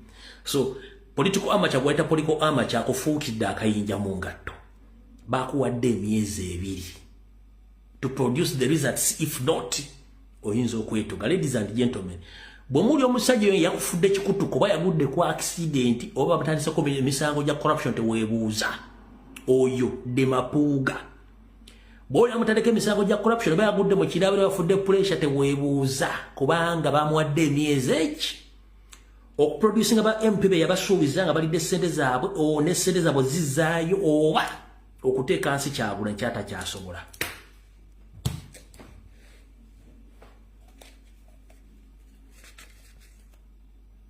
Muhoozi yagambye ati, we even gave you our agent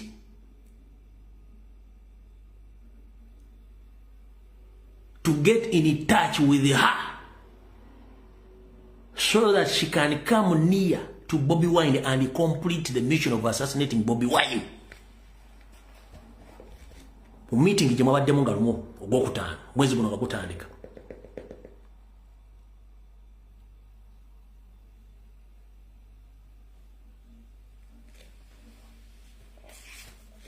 ekyokujeregerera oli free okujeregerera kubanga ffe twamanyira mu abantu mu bali mwaka bano mumanyira bumanyizi ffe tetulina buzibu nammwe mujja kikola awo tuvuddewo mwena mubadde mwebuuza lwaki Nakijangaja Juliet Kakande tava mu nsawo ya Mpuuga nga mugenda ekikazi kino kibadde ki kibira mu parliament kyoweta abasajja enkoto mwekyawetera n'omulema akagera akaali kamenyeka ne kaagala okudda mu layini gwe bayita Mpindi Bumaali mwekyamweweta enkoto eno Mpindi Bumaali n'ayiika amalusu mu parliament mwabiraba Juliet Kakande yali mu parliament ne Mpindi Bumaali mulema bamweweta nawulyango kuguzeeko kwagala kuddamu kudde mu position oyo Juliet Kakande aweweta Mpindi Bumaali mu parliament kati Mpindi Bumaali yalinga awulya okwamenyeka nga awulya kutandisa okuba nga okuddako kati bulijjo mwebuuza kyama ki lwaki mwagala ebyonoonese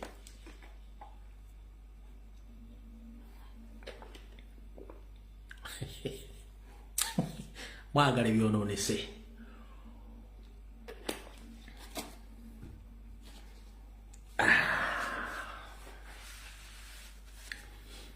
Mpindi Bumaali bali mu parliament ne Juliet Kakande mayo mulema kati Juliet Kakande yamuweta mu parliament kati musajja yagera okulyanga okulinga okuddako bwe kumbo kwafade ne kati yali mu position bamusanyalaza okugula nawulyanga okuddako bwe kuti ekyo tugendayo ne kati bulijjo mwebuuza lwaki Juliet Kakande tava ku Mpuuga era amufiirako ekyama kikino banyabo ne basebo mwenna abawangalira e Masaka kambawe ekyama 1 Mpuuga mulungi mu kukwata mbibbo by'abalongo wadde sibibye oba sibya family ye ekibbo kyoyo omukyala akikwatamu n'ataganjula empiki zaki n'ataganjula ekibbo ky'abalongo teyakoma okwo enjogera Luganda no si Lufalansa si Luzungu si Lulatini kulira bulungi enjogera Luganda no si Lufalansa si Lulatini escopito como no enjogera Luganda mwenna abajjukira bulungi e Masaka e Buddu etava moto eri abasajja n'abakazi bannaggwano ensonga lwaki Juliet Kakande alemedde ku Mpuuga eno nno ibadde nenkusifute mugimanyi munnange nga bwe nabagamba omukyalo gwe nasoma akatabo k'embuzi nawuliriza mu yerogozamu akatabo k'embuzi nakasoma naye mwalimu yabulamu kalyoke kajjule kati kitegeeza wakofa akatabo k'embuzi ke katuufu yagamba mbu nasoma akatabo k'embuzi naye mulimu omunene gwe saateeka mukitegeeza kati awo mbusi katuufu kati kitegeeza bwe nteekamu omunene kaba kajjudde naye akatabo k'embuzi zenkyakalina kyakataddewa tukyali bize nnyo esayidi eno so betunatumaze okuvuga tetukyalinawo nnyo kituvuga speed akatabo k'embuzi nja kuddamu kaggule wakatabo k'embuzi owulidde bulungi nnyo katukyali ku national matters eziri important bwe tokyali important twakumala twakutegeera gwe akatabo k'embuzi ko gyekali kakyali mu research tukyakakolako panel beating mbagambye Mpuuga mulungi mu kukwata mu bibbo by'abalongo oba bya family ye oba bibyo basibiri yakwata mu kibbo kya Juliet Kakande eky'abalongo n'ataganjula empiki z'abalongo kyekisooka ekyokubiri mwena mujjukira bulungi mu buvuyo obwali e Masaka mu kwewandiisa omukyalo no Juliet Kakande n'empapula z'alina naye zakunnassa sizize kati Juliet Kakande ono tali qualified kubeera MP olw'ensonga empapula talina lwaki talina omukyala owa DP yamuwaabira nti Juliet Kakande empapula zalina sizira teyasoma Mpuuga olw'okuba nti yakwata mu bibbo by'abalongo n'abitaganjula era nga Mpuuga yakola kyamaanyi nnyo mu kulemezayo mukyalo ono okubeera mu parliament olw'ensonga nti Mpuuga alina mwannyina akola mu Ministry of Education era nga director mulamba gwe bayita Rose Nabukenya Mpuuga gwe yakozesa mwanyina Rose Nabukenya okukyusakyusa empapula okuzifuula nti ziri authentic era za mukyalo ono era bw'atyo omukyalo ono n'asigala mu parliament naye ng'okunoonyereza kwali kuwedde ng'omukyalo talina mpapula zimukkiriza kujja kwesimbawo eza senior 6 era empapula zonna zaalina ziri forged sizize nenge ekyama Mpuuga eka yakimanya okujjako olwaleero namwe ekibagambye nti omukyalo empapula zaalina mwatambulye sigage genda ompawaabire oba benjogedde si bituufu olina balooya nange nina abange ate abasookerwako b'e Masaka okuli n'eyakuvuganya n'omukyalo ono Rose Nabukenya ali Minister of Education nga ye mukulu wa Mpuuga gwe yakozesa okujingajinga empapula olyoka ofune qualification ez'okwesimbawo omukyalo n'ofiisi ziri Ntinda mu Kampala so Juliet Kakande empapula ze tiziwera za ku Nassau Road Babirye Kabanda teyakuwabira waddipe teyakuwabira Babirye Kabanda ngempapula you are not qualified to be an MP because you didn't have the senior 6 certificate but Mpuuga rescue you by using his own sister, the one Rose Namayanja, at the Minister of Headquarters. She's a director at the Minister of Education in Ntinda. N'olyokobeerayo gy'oli. Kati y'ensonga lwaki alina omubeerako kabaani ku ndongo kubanga 1 oli yakwata mu bibbe by'abalongo 2 yambeeza olw'empapula kyova olaba lizoning capacity y'omukyala ng'ayogera tali si ya senior 6 ya P7 okitegedde reasoning capacity y'omukyala oyo si ya senior 6 ya P7 kati Mpuuga we yayingirawo okutaasa mukitegedde bulungi nnyo ayagala okumanya bisingawo oyina essimu yabiri ekaya Kabanda oyina essimu Mpuuga muyina essimu ye muyina bonna bana byakufuzi bajja bategeeza nti omukyalo tasobola kuva ku Mpuuga olw'ensonga nti wamuteera bw'ati bagenda mumukwata bamubuuze gwe wasoma D1 era ebintu bino byonna wabijjawa tugenze mu maaso ekira kye mba muteekako essira ne mukulu Joel Ssenyonyi mukinoonyerezeeko ebitaano zino miliyoni eza service award tezaali service award baali tebalina bagenda ziyisa kuzimukwasa kubanga yali part of the payment yali yakulwanyisa national platform n'okujjawo Kyagulanyi n'ekibiina kye kuba yabagamba sure deal Robert Kyagulanyi Ssentamu ono mbutali machuwa mu politics is going to be an easy game or icing a cake agenda mujjawo kati Museveni ne Anita Amonge balina okulaba bayisa sente part of the payment in millions zile bitano bazikolanga ziri jeno ba commissioner ba NRM wafunyeeko naye ezampuuga baziyisa mwezo service award yali payment y'okulwanyisa ekibiina kya national platform sente baziyiseeyo era balance balina omumuwa ng'amaze okusuula ekibiina mukinoonyerezeeko bazituma service kuba baagala baziyiseeyo goza lwaki yego bateeka ku nninga aba NRM basirika kuba tebalina explanation za service award zaali zaaki Joel Ssenyonyi nga tanazifuna zaali nga teyazifuna temwategeera miliyoni 5 zaali part of the payment okusuula Kyagulanyi national platform n'okumugjawo kuba yamuyita amateur mu meeting zaabwe ye payment gye yafuna so omusajja ono is a traitor yanoonya conflict na kufuna buli kimu kyayagala ayendinga apo nga yakola byayagala so byebyo bimuulidde omusajja oyo ebintu byali mu kukola nga ye bwakola ebintu bye alright ebisigadde byonna ba comrade babi banyonyodde kuba katulina ba political analyst tulina abakola ku international level okola forensics wa international level bona bikola abaana buli kimu basobola okuarticulating ensonga nga bwe nali nzaagala bakikola bulungi nnyo kati awo tugenda okuba tuyongereyo olwaleero mumpulya bulungi nnyo kati katuddeyo ezo ensonga ziwedde nzibalaze bulungi nnyo mutegedde oli lwaki na buli kimu kati katuddeyo wano wetuli olwaleero Mr. Yoseri Nyando Tibahabulwa jebale ko sebo kansuineti oli bulungi nakulabyeko olwaleero nga ogezaako nnyo okutiisatiisa abantu nti abantu balina okwogera obulungi tebalina kutiisatiisa wadde okukola ki wadde okuvuma era tuwe ekitiibwa abantu abakulu era ojja tusiba na buli kimu naye mukulu Nyando Yoseferi nga tolina moral authority eyogera ku kye tuyita respect n'okuvuma kubanga tolina gwomu ku bakulembeze mu Africa akyasinza okuvuma kati kansoke mbabuuse nga temunategeera kintu kino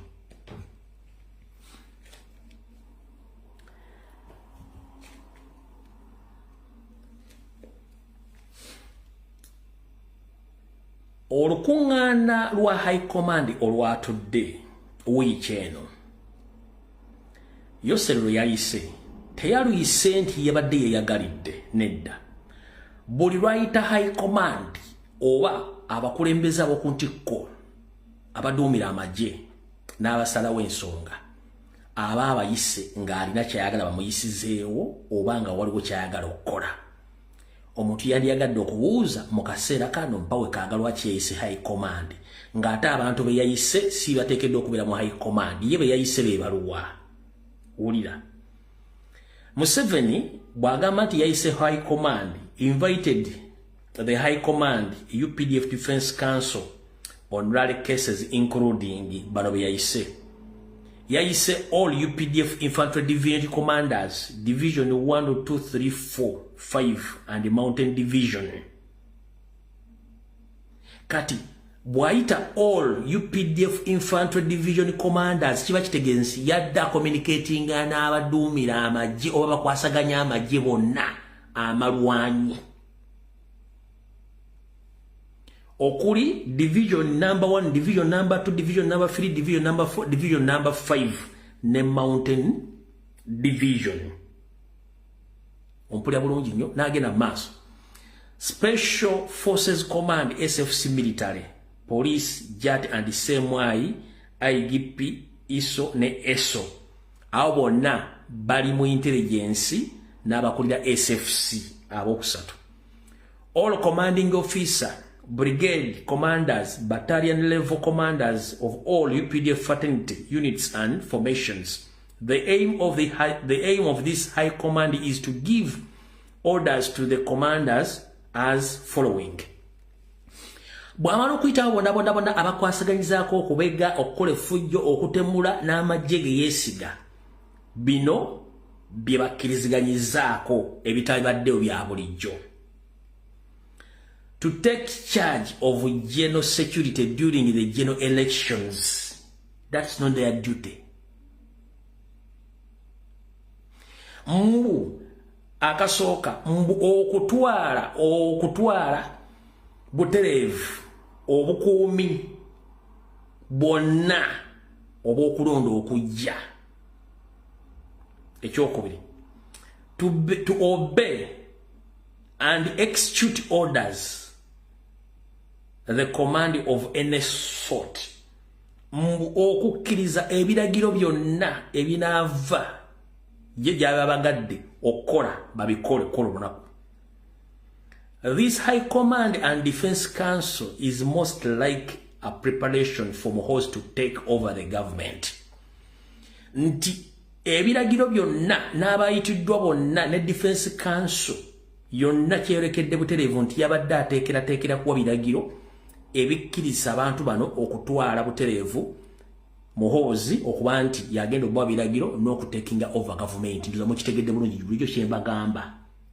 Teyabadde amekansi ya bulijjo. This High Command is regarded as a special and confidential because most of the High Command and Defense Council's members were let out. Ulira bulungi nnyo.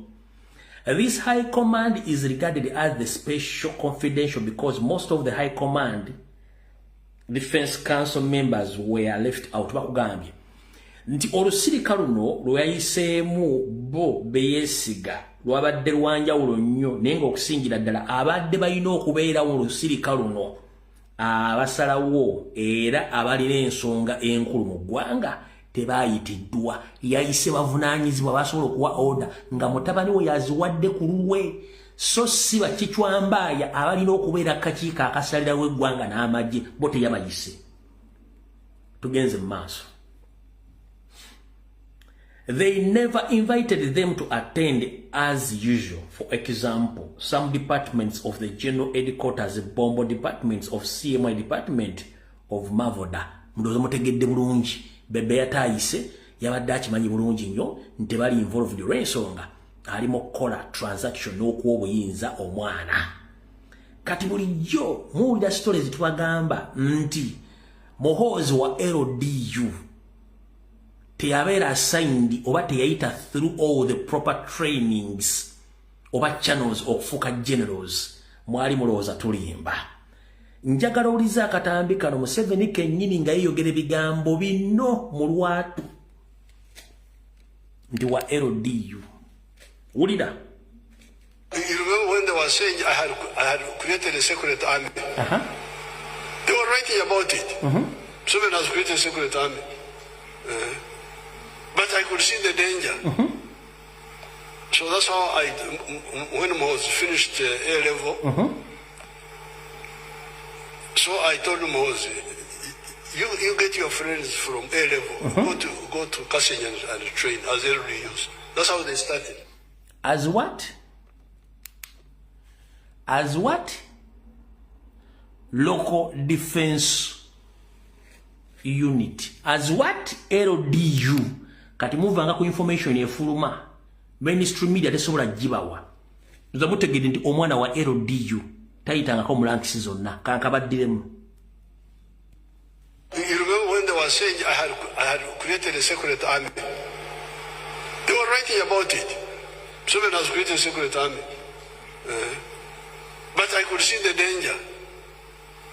So that's how when I was finished A level, so I told him, you get your friends from A level, go to Kassing and train as LDUs. That's how they started. Because I wanted them to pick interest.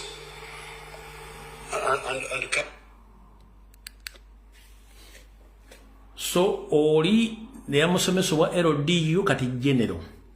Kati nina ekifaananyi kye njagala mulabe mu video gye ngenda obbateera. Njagala mutunuulire abakulu ababadde mu katambi ako omubiri gwabwe kye gwogera engeri gye beeyisizaamu nga Diddy gy'ayogera. Gwe kennyini ofune ekifaananyi ansa yaakyo ng'okyewuliriddeko okuva mu ki? Okuva mu katambi kano we tulagaawo. Njagala owulira akatambi kano kennyini.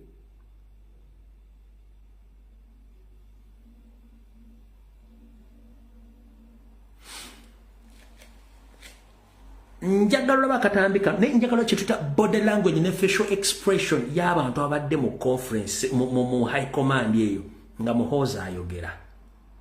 Njagala munkwatemu n'ekigambo kyeyogedde nti agenda kulwanyisa urban criminality, agenda kulwanyisa urban criminals. Naye ekyo nakyo ngera kibannyonnyola mu kitegeere. Kati njagala tunde facial expression y'abantu bonna ababadde mu high command ng'ayogera ebigambo bino owulira bulungi nnyo. Your Excellency and members, we're also dealing with urban criminality in Greater Kampala Metropolitan Region, that is Kampala, Wakiso, and Entebbe. We are, however, closely monitoring those who seek to cause trouble for our people, and will firmly deal with them without fear or favor, in conformity with the law. Otunulidde facial expression njabaza nyirakala ku lwokusatu naye njagala musooke mutunule ababaddemu engeri gye badde batunula. Your Excellency and members, we're also dealing with urban criminality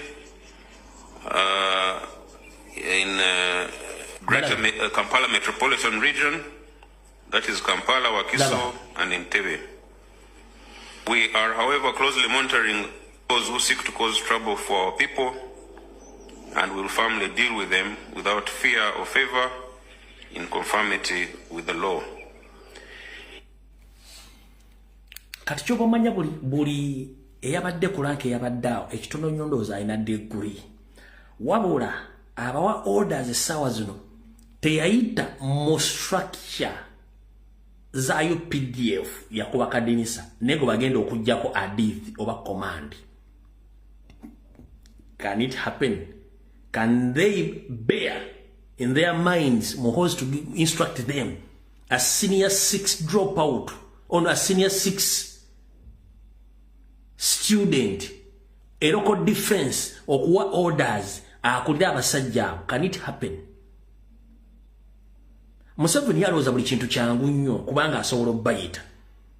A qualified, well-trained general Okano awuliriza omwana wa LDU nga yakoma mu senior 6 ye nga ayise bamucommissionize ku buli mutendera gwonna ogw'ensi n'agenda afuna training. Mwana oli yagizira kino kyogera ki n'abala waliwo akawanvu nja kabalaga nga baga kiki kino kye tuliko bannange, kiki kino kye tuliko kati ekyo mukitegedde bulungi. Kati agambye mu statement eno agenda kudiringa ne kye bayita urban criminals. Kati njagala osooka ofuna ebigambo bino biri. Waliwo kye bayita urban criminals ne urban terrorism oba terrorists.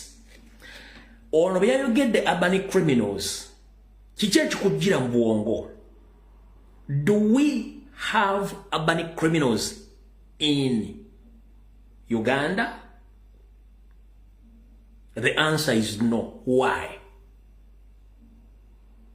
Because the urban area of Uganda, but mostly in Buganda, is occupied by heavy deployment of security operatives. Ekyo bwe yamaze okyogera yabadde mu kimutategedde areflectinga ne message ey'obukukwata abaana bonna aba national platform be yabadde alifaalingako nga kati fayiro bazitwala Masaka babataddeko emisango gye aggravated robbery ye yabadde message urban criminality nti they shall deal with it as when nga bwe kyali kibaddewo ddi. Kyagenda okuzzaako agenda kuzzaako kye tuyita urban terrorism. Urban terrorism mujjukire nti baali bakyali mu Fronasa bakozesanga urban terrorism okutega bomu mu bibuga okukyankalanya Idi Amin ne gavumenti ezaaliko. Ekyo mujja kiwulirako ng'akyogeddeko mu state wa Museveni Kenyi ng'akyogeddeko urban terrorism nti okutega bomu okwokya ebizimba okola ki nga bo bennyini be bakikontrolinga bakikola. Kati yasoose kino ekya urban criminals kati ng'akikola kubanga already bataddewo dda emisango nga fayiro ziri open bwe ziti nga buli muntu nago bekengera mukwata bajja mutekanko fayiro eyo. Buli muntu nago bekengera bagenda mutekanko fayiro kyovula nti fayiro eri open mbushaludi lwaki mbiboogera nga mukategedde kankabadde mukawule bulungi nnyo. Your Excellency and members, we're also dealing with urban criminality in Greater Kampala Metropolitan Region. Omanyi nti yabadde agenda kwogera ekigambo Masaka naskipinga ekigambo kyabadde Masaka naskipinga nkakuddiremu akategere bulungi nnyo. Yabadde akwenda kwogera ekigambo Masaka neyekanga n'alyokateekamu Kampala mukono wa Kisontebe. Urban criminal oba criminality ebeesinga mu Kampala wa Kiso mukono era omuli forces ezirwanyisa kitaawe. Nkakuddiremu akawulire olulimi yadde agenda kukikuba nti Masaka n'alubuuka. Wulira. Your Excellency and members, we're also dealing with urban criminality in Greater Kampala Metropolitan Region. Greater what? Me. Nakikyusa. Nalyoka ateekawo Greater Kampala. Ndowooza otegedde. Ye system gye balinamu. Era kye babala. Kati katugende wano. Awo tuvuddewo. Kati omukulu ono mu meeting eno yagambye ku tweet zaakoze mulyoka mutegeere yagambye I think our venerable and heroic command in chief Yoseri Tibahaburwa for his wide guidance to the High Command and Defense Council. We will never allow hooligans and puppets to come anywhere near the power. Yagambye nti ayagala okwebaza engeri y'obuzira kitaawe gyayolesezza n'abatemu banne baakulembera saako mbu n'obugezigezi bwayolesezza ng'ayita mu bakulembezi banne abakwasaganya amagye era abeebaza era mbu kye baasibiddeko bwe butakkiriza mbu abamenyi b'amateeka wadde abo abakkiririzaamu okwesembereza entebe y'obuyinza mu Uganda era mbu agenda basaanyaawo bonna for all yakola ekiddako. Kikuzaayo ku kiki? Okitegedde bulungi nnyo awo nawo tuvuddewo kati okumanya abasajja bano system ya Sserubihoga and Educated Bihoga bayisa bubi.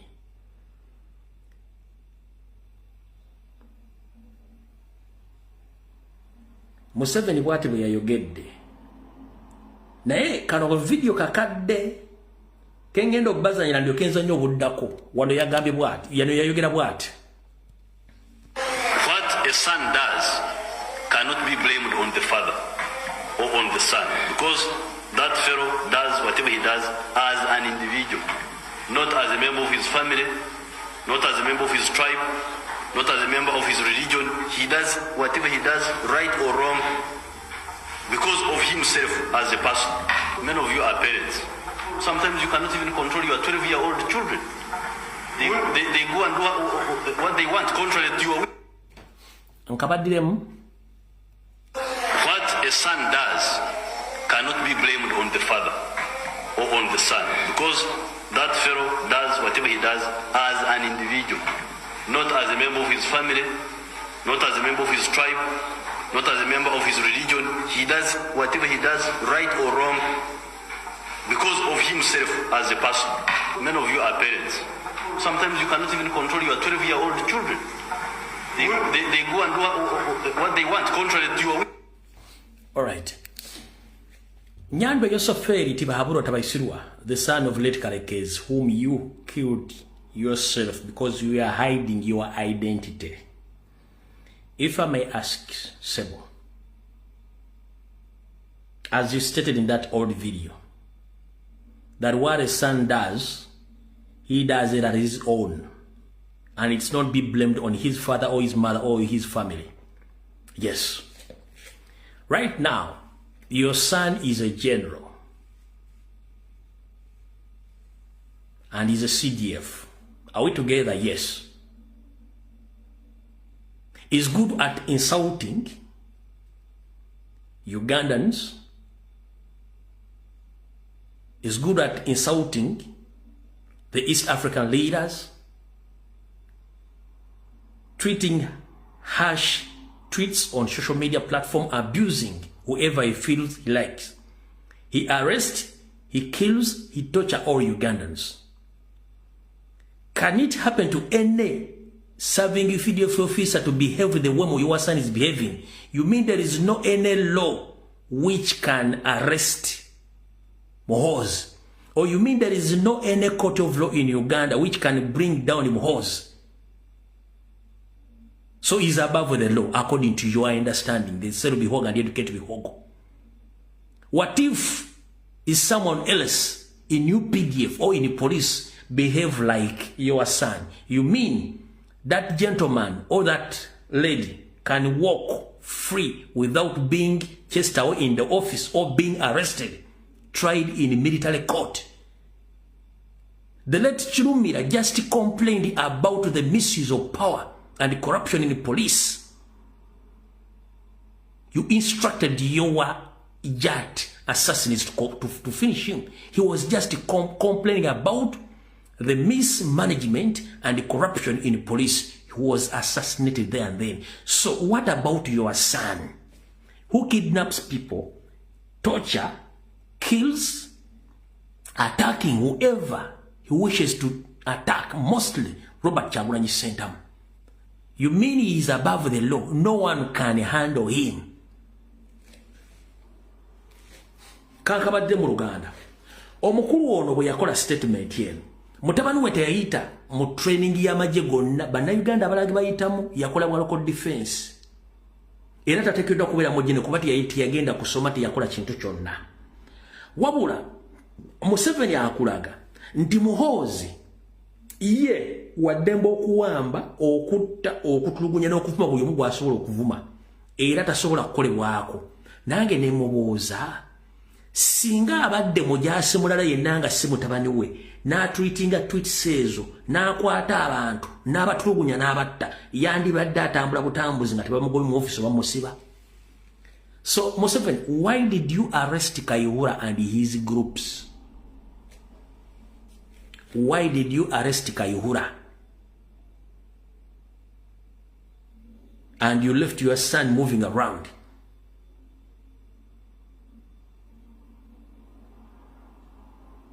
You think Ugandans are stupid? First and foremost, let me tell all Ugandans, this is point blank. Ladies and gentlemen, the National Robbers Movement members and leaders at all levels, I'm here to inform you this. You might think that I'm joking, but this is the real information. For your information, quote me right. Museveni doesn't allow any member of National Rivers Movement or even the high command in army, police, or anywhere to allow their families, mostly their kids, to prosper in his system. Either he eliminates them or he sacrifices them. Those kids end up in the bizarre situation whereby nobody can compete with Museveni's family. Kanchiddemu mwabali mu NRM namabali mu maje abali mu police mwenna Museveni takkirizangako muntu yenna kubeera na mwana we n'abeera successful okweriranya office yonna oba ekitongole kyonna nga kijja kubeera nti kiyisiikiriza abaana be mu maje mu police mu ministry mu buli kintu kyonna akozesa system bbiri esooka bw'ateliminatinga mwana wo bamusacrificinga mu witchcraft waabwe abaana bamwe ne balizootinga mu kunywa omwenge abaana bamwe ne bagwa eddalu abaana bamwe ne babatta abalala ne bayiika amadinisa kino mukimanyi bulungi nnyo abaana bangi bafudde nga babalwanyi abaana bangi bafudde baba minisita abaana bangi bafudde abajjana bali mu UPDF abalwanyi bonna nga bafa kibwatukira kubanga ono alina mission okujja buli muntu yenna ayagala okwesembereza office oba ekintu kyonna ekyefaananiza ku buyinza oba ategeera kasita mwana abanga ategeera nga alina obwongo butegeera okusinga mutabani we abatta abayiwa windows n'abakola bwe kyebaagala balizootinga mu kunywa mwenge. Kamboweka batono mmanyi Brian Bukenya owa former vice president of Kenya ani yamutta didigi yenyini yali involved nda abantu bangi nnyo mujjo video za Bukenya musajja atunga ali mu kusala kugali benjole ali ne baana bawala bijujulu anyo omwenge temumanyi Bukenya bamukuba omuggo gwenzo mugumanyi Museveni yakuba Bukenya omuggo gwenzo ekyaviirako Bukenya okuyiika amadinisa n'ava ku nsi family n'agyesonyiwa sente zazirya buli n'okugenda mu bbaala okubaka n'abaana abo abatono okukyakala ensi yagivaako yamudestroyinga single-handed with one shot. Yensonga lwaki mulaba soogera ku Bukenya simukolako wadde profile naye omusajja ali mu depression atabangawo byakola byonna yejjako history wa mwana we na buli kimu kyonna. Bukenya yasinga okulima omuceere ku lukalu ne ku mazzi ng'alina business alina buli kimu n'ebintu byonna abitunda almost kandoza 60% of Bukenya's properties azitunze center azirye afe nga amaze okulya ebintu bye kubanga Museveni yamuttira omwana.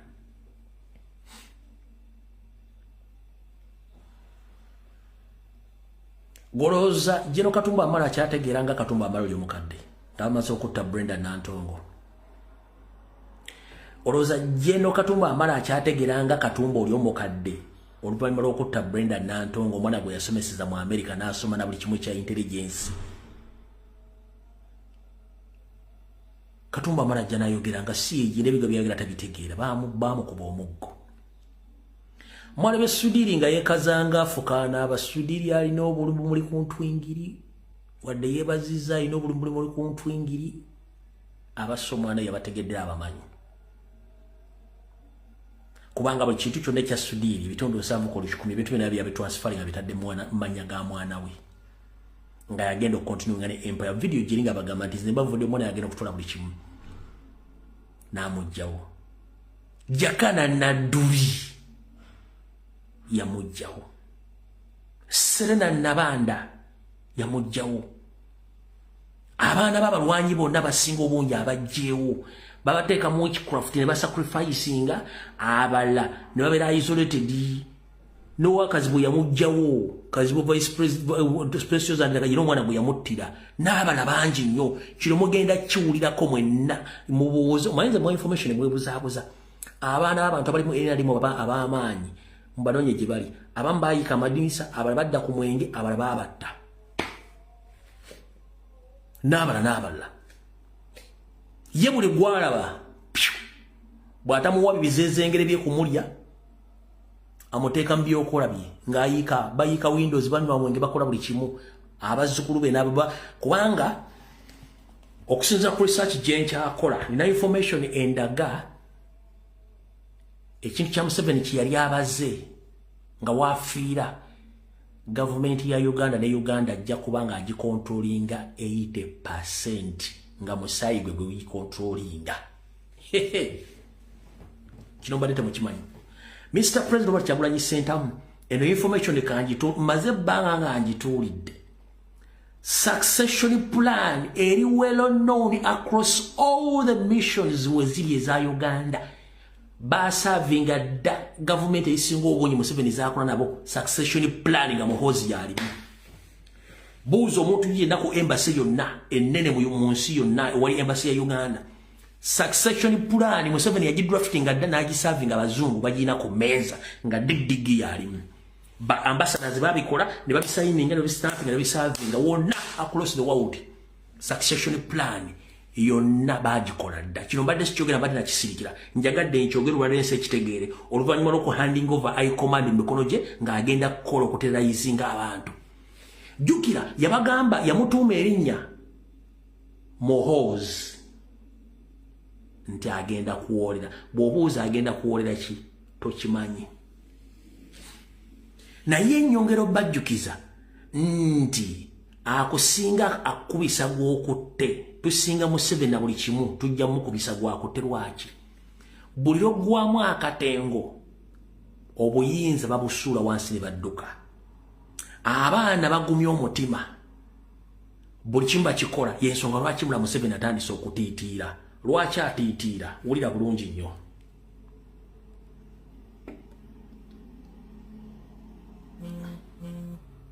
Yagambye bw'ati.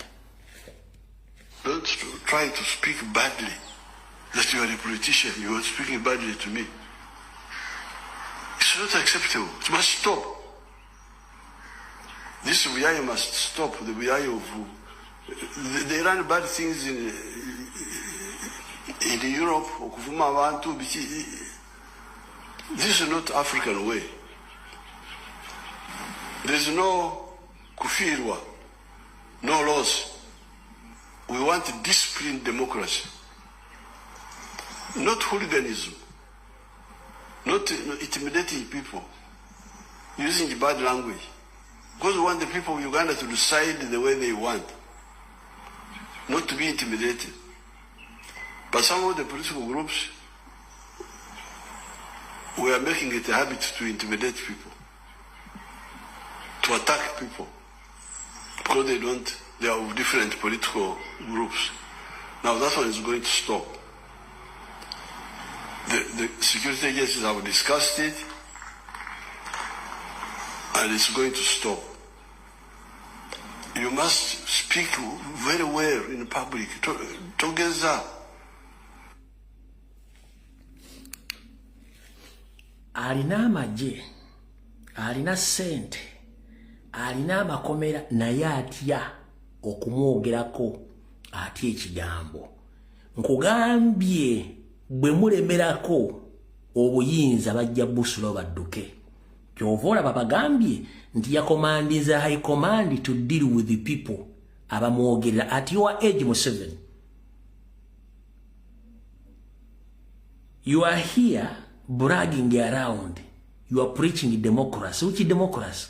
When your son and you yourself on a daily basis you sit and plan to assassinate your opponents, then you are talking about people who come on social media to condemn you. You don't have any audacity to talk about democracy because you are not democratic elected president of Uganda. Ugandans decided they elected Robert Kyagulanyi Ssentamu as their next president, not you. You use the power of Uganda to stay in power.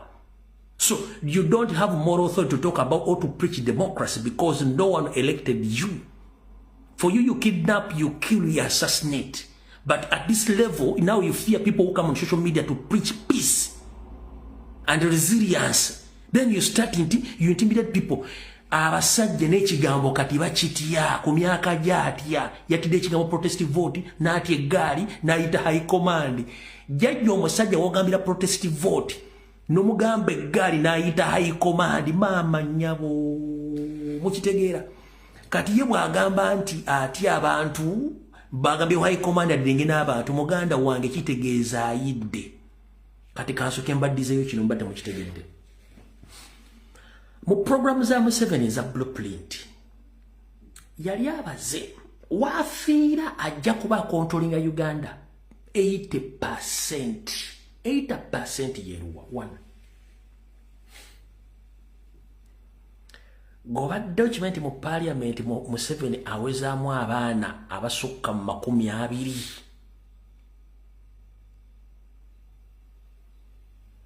Obadde okimanyi mu parliament mwokka Museveni awezaamu abaana basukka mu 20.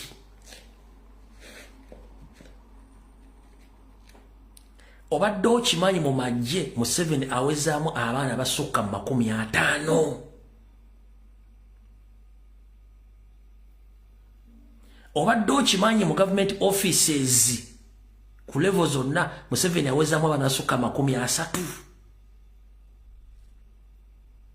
Gobadde okimanyi mu foreign missions Museveni ayinamu abaana abakolamu in the disguise mu foreign embassies.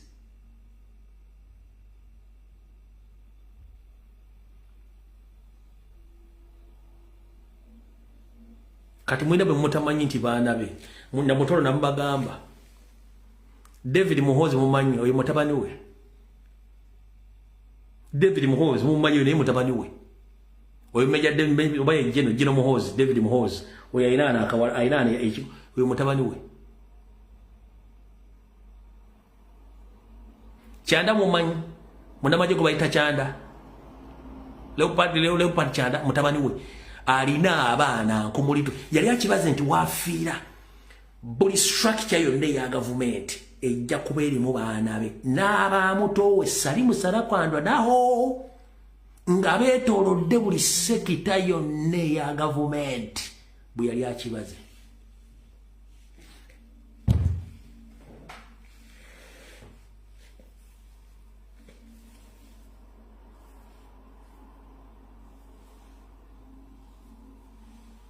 Bwe yali akibaze mwe mumanyi Natasha Diana Patience Muhoozi Kanyirupama no amusajja yatambuza akali enkoko.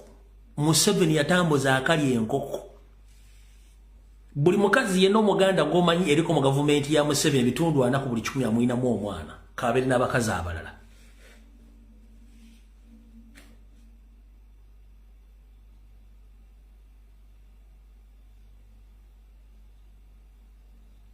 Munoonyereza ku executive director wa KCC olwalero n'abala mugende mutandika okunoonyereza abaana abantu bonna bateeka mu bitongole ng'omwana takwatwa akota n'enywako mubanoonyerezeeko.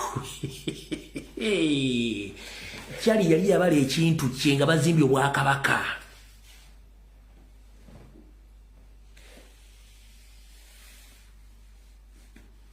Mariam Mirembe oyo byeyogedde sijja byogera munnange naye nga mbirinako information lwakuba okireka.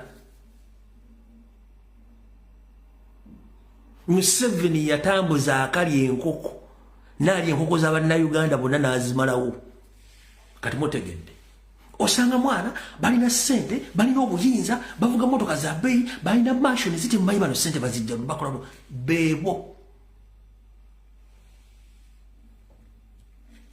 so ayogera ne confidence kuba akimanyi buli sekita yateekawo Kibule nambagamba ddala Kibule temumalirako budde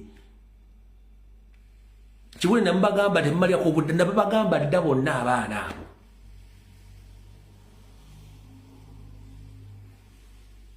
so uzamutegera abantu beduliringa nabo ebirungi bijja bigwa byokya video ndoza kanji wumuse tijja sinkana ku Sunday Mengo Mukama abankuumire naye nga mutegedde bulungi nnyo ekintu kyetudiringa nakyo mugende mwewandise mukebere enkala z'abalonzi abakulembeze mwenna buli omu woli mutegeeza abantu tugenda mu protest vote lwaki nga nfundikira gwe wenna ayagala plan B ey'okuggyako mu 7 plan B yafe bagiyita protest vote oba owandisa mu kulonda batewandisa mu kulonda plan B bagiyita protest vote gwayagala okuyeekera ng'onyumira okuyeekera obuyeekere bukolere ku kyalo w'oli twagala okuyeekera omuntu ng'atulabako nga tuyita mu mateeka either kuuma akalulu oba sumulula omukono ng'okuuma box ekyo bayita protest vote ebisigadde bijja kwekola and this is to remind you si ffeffekka abaagala okuggyako mu 7 abala bangi abadde programu endala ffe yaffe eri mu mateeka gwayagala simayagala mundu oya emundu yo bagiyita protest vote gwoyeekera akulaba nawe ng'omulabako kuuma akawuluko kutwalaganya abantu emundu ejja tuuka ekiseera nga tekyakola mutegedde bulungi nnyo so oyetagala simamu twagala plan B mugirina weeryewolako emyezi mitono nnyo plan B weeri gye bayita protest vote ne oba tolonda just wetekemu akasente gwemida okuuma akalulu abalonda balonde mumukuuma akalulu sawa yakuzoganya Mukama bankuumire video ewedde mweraba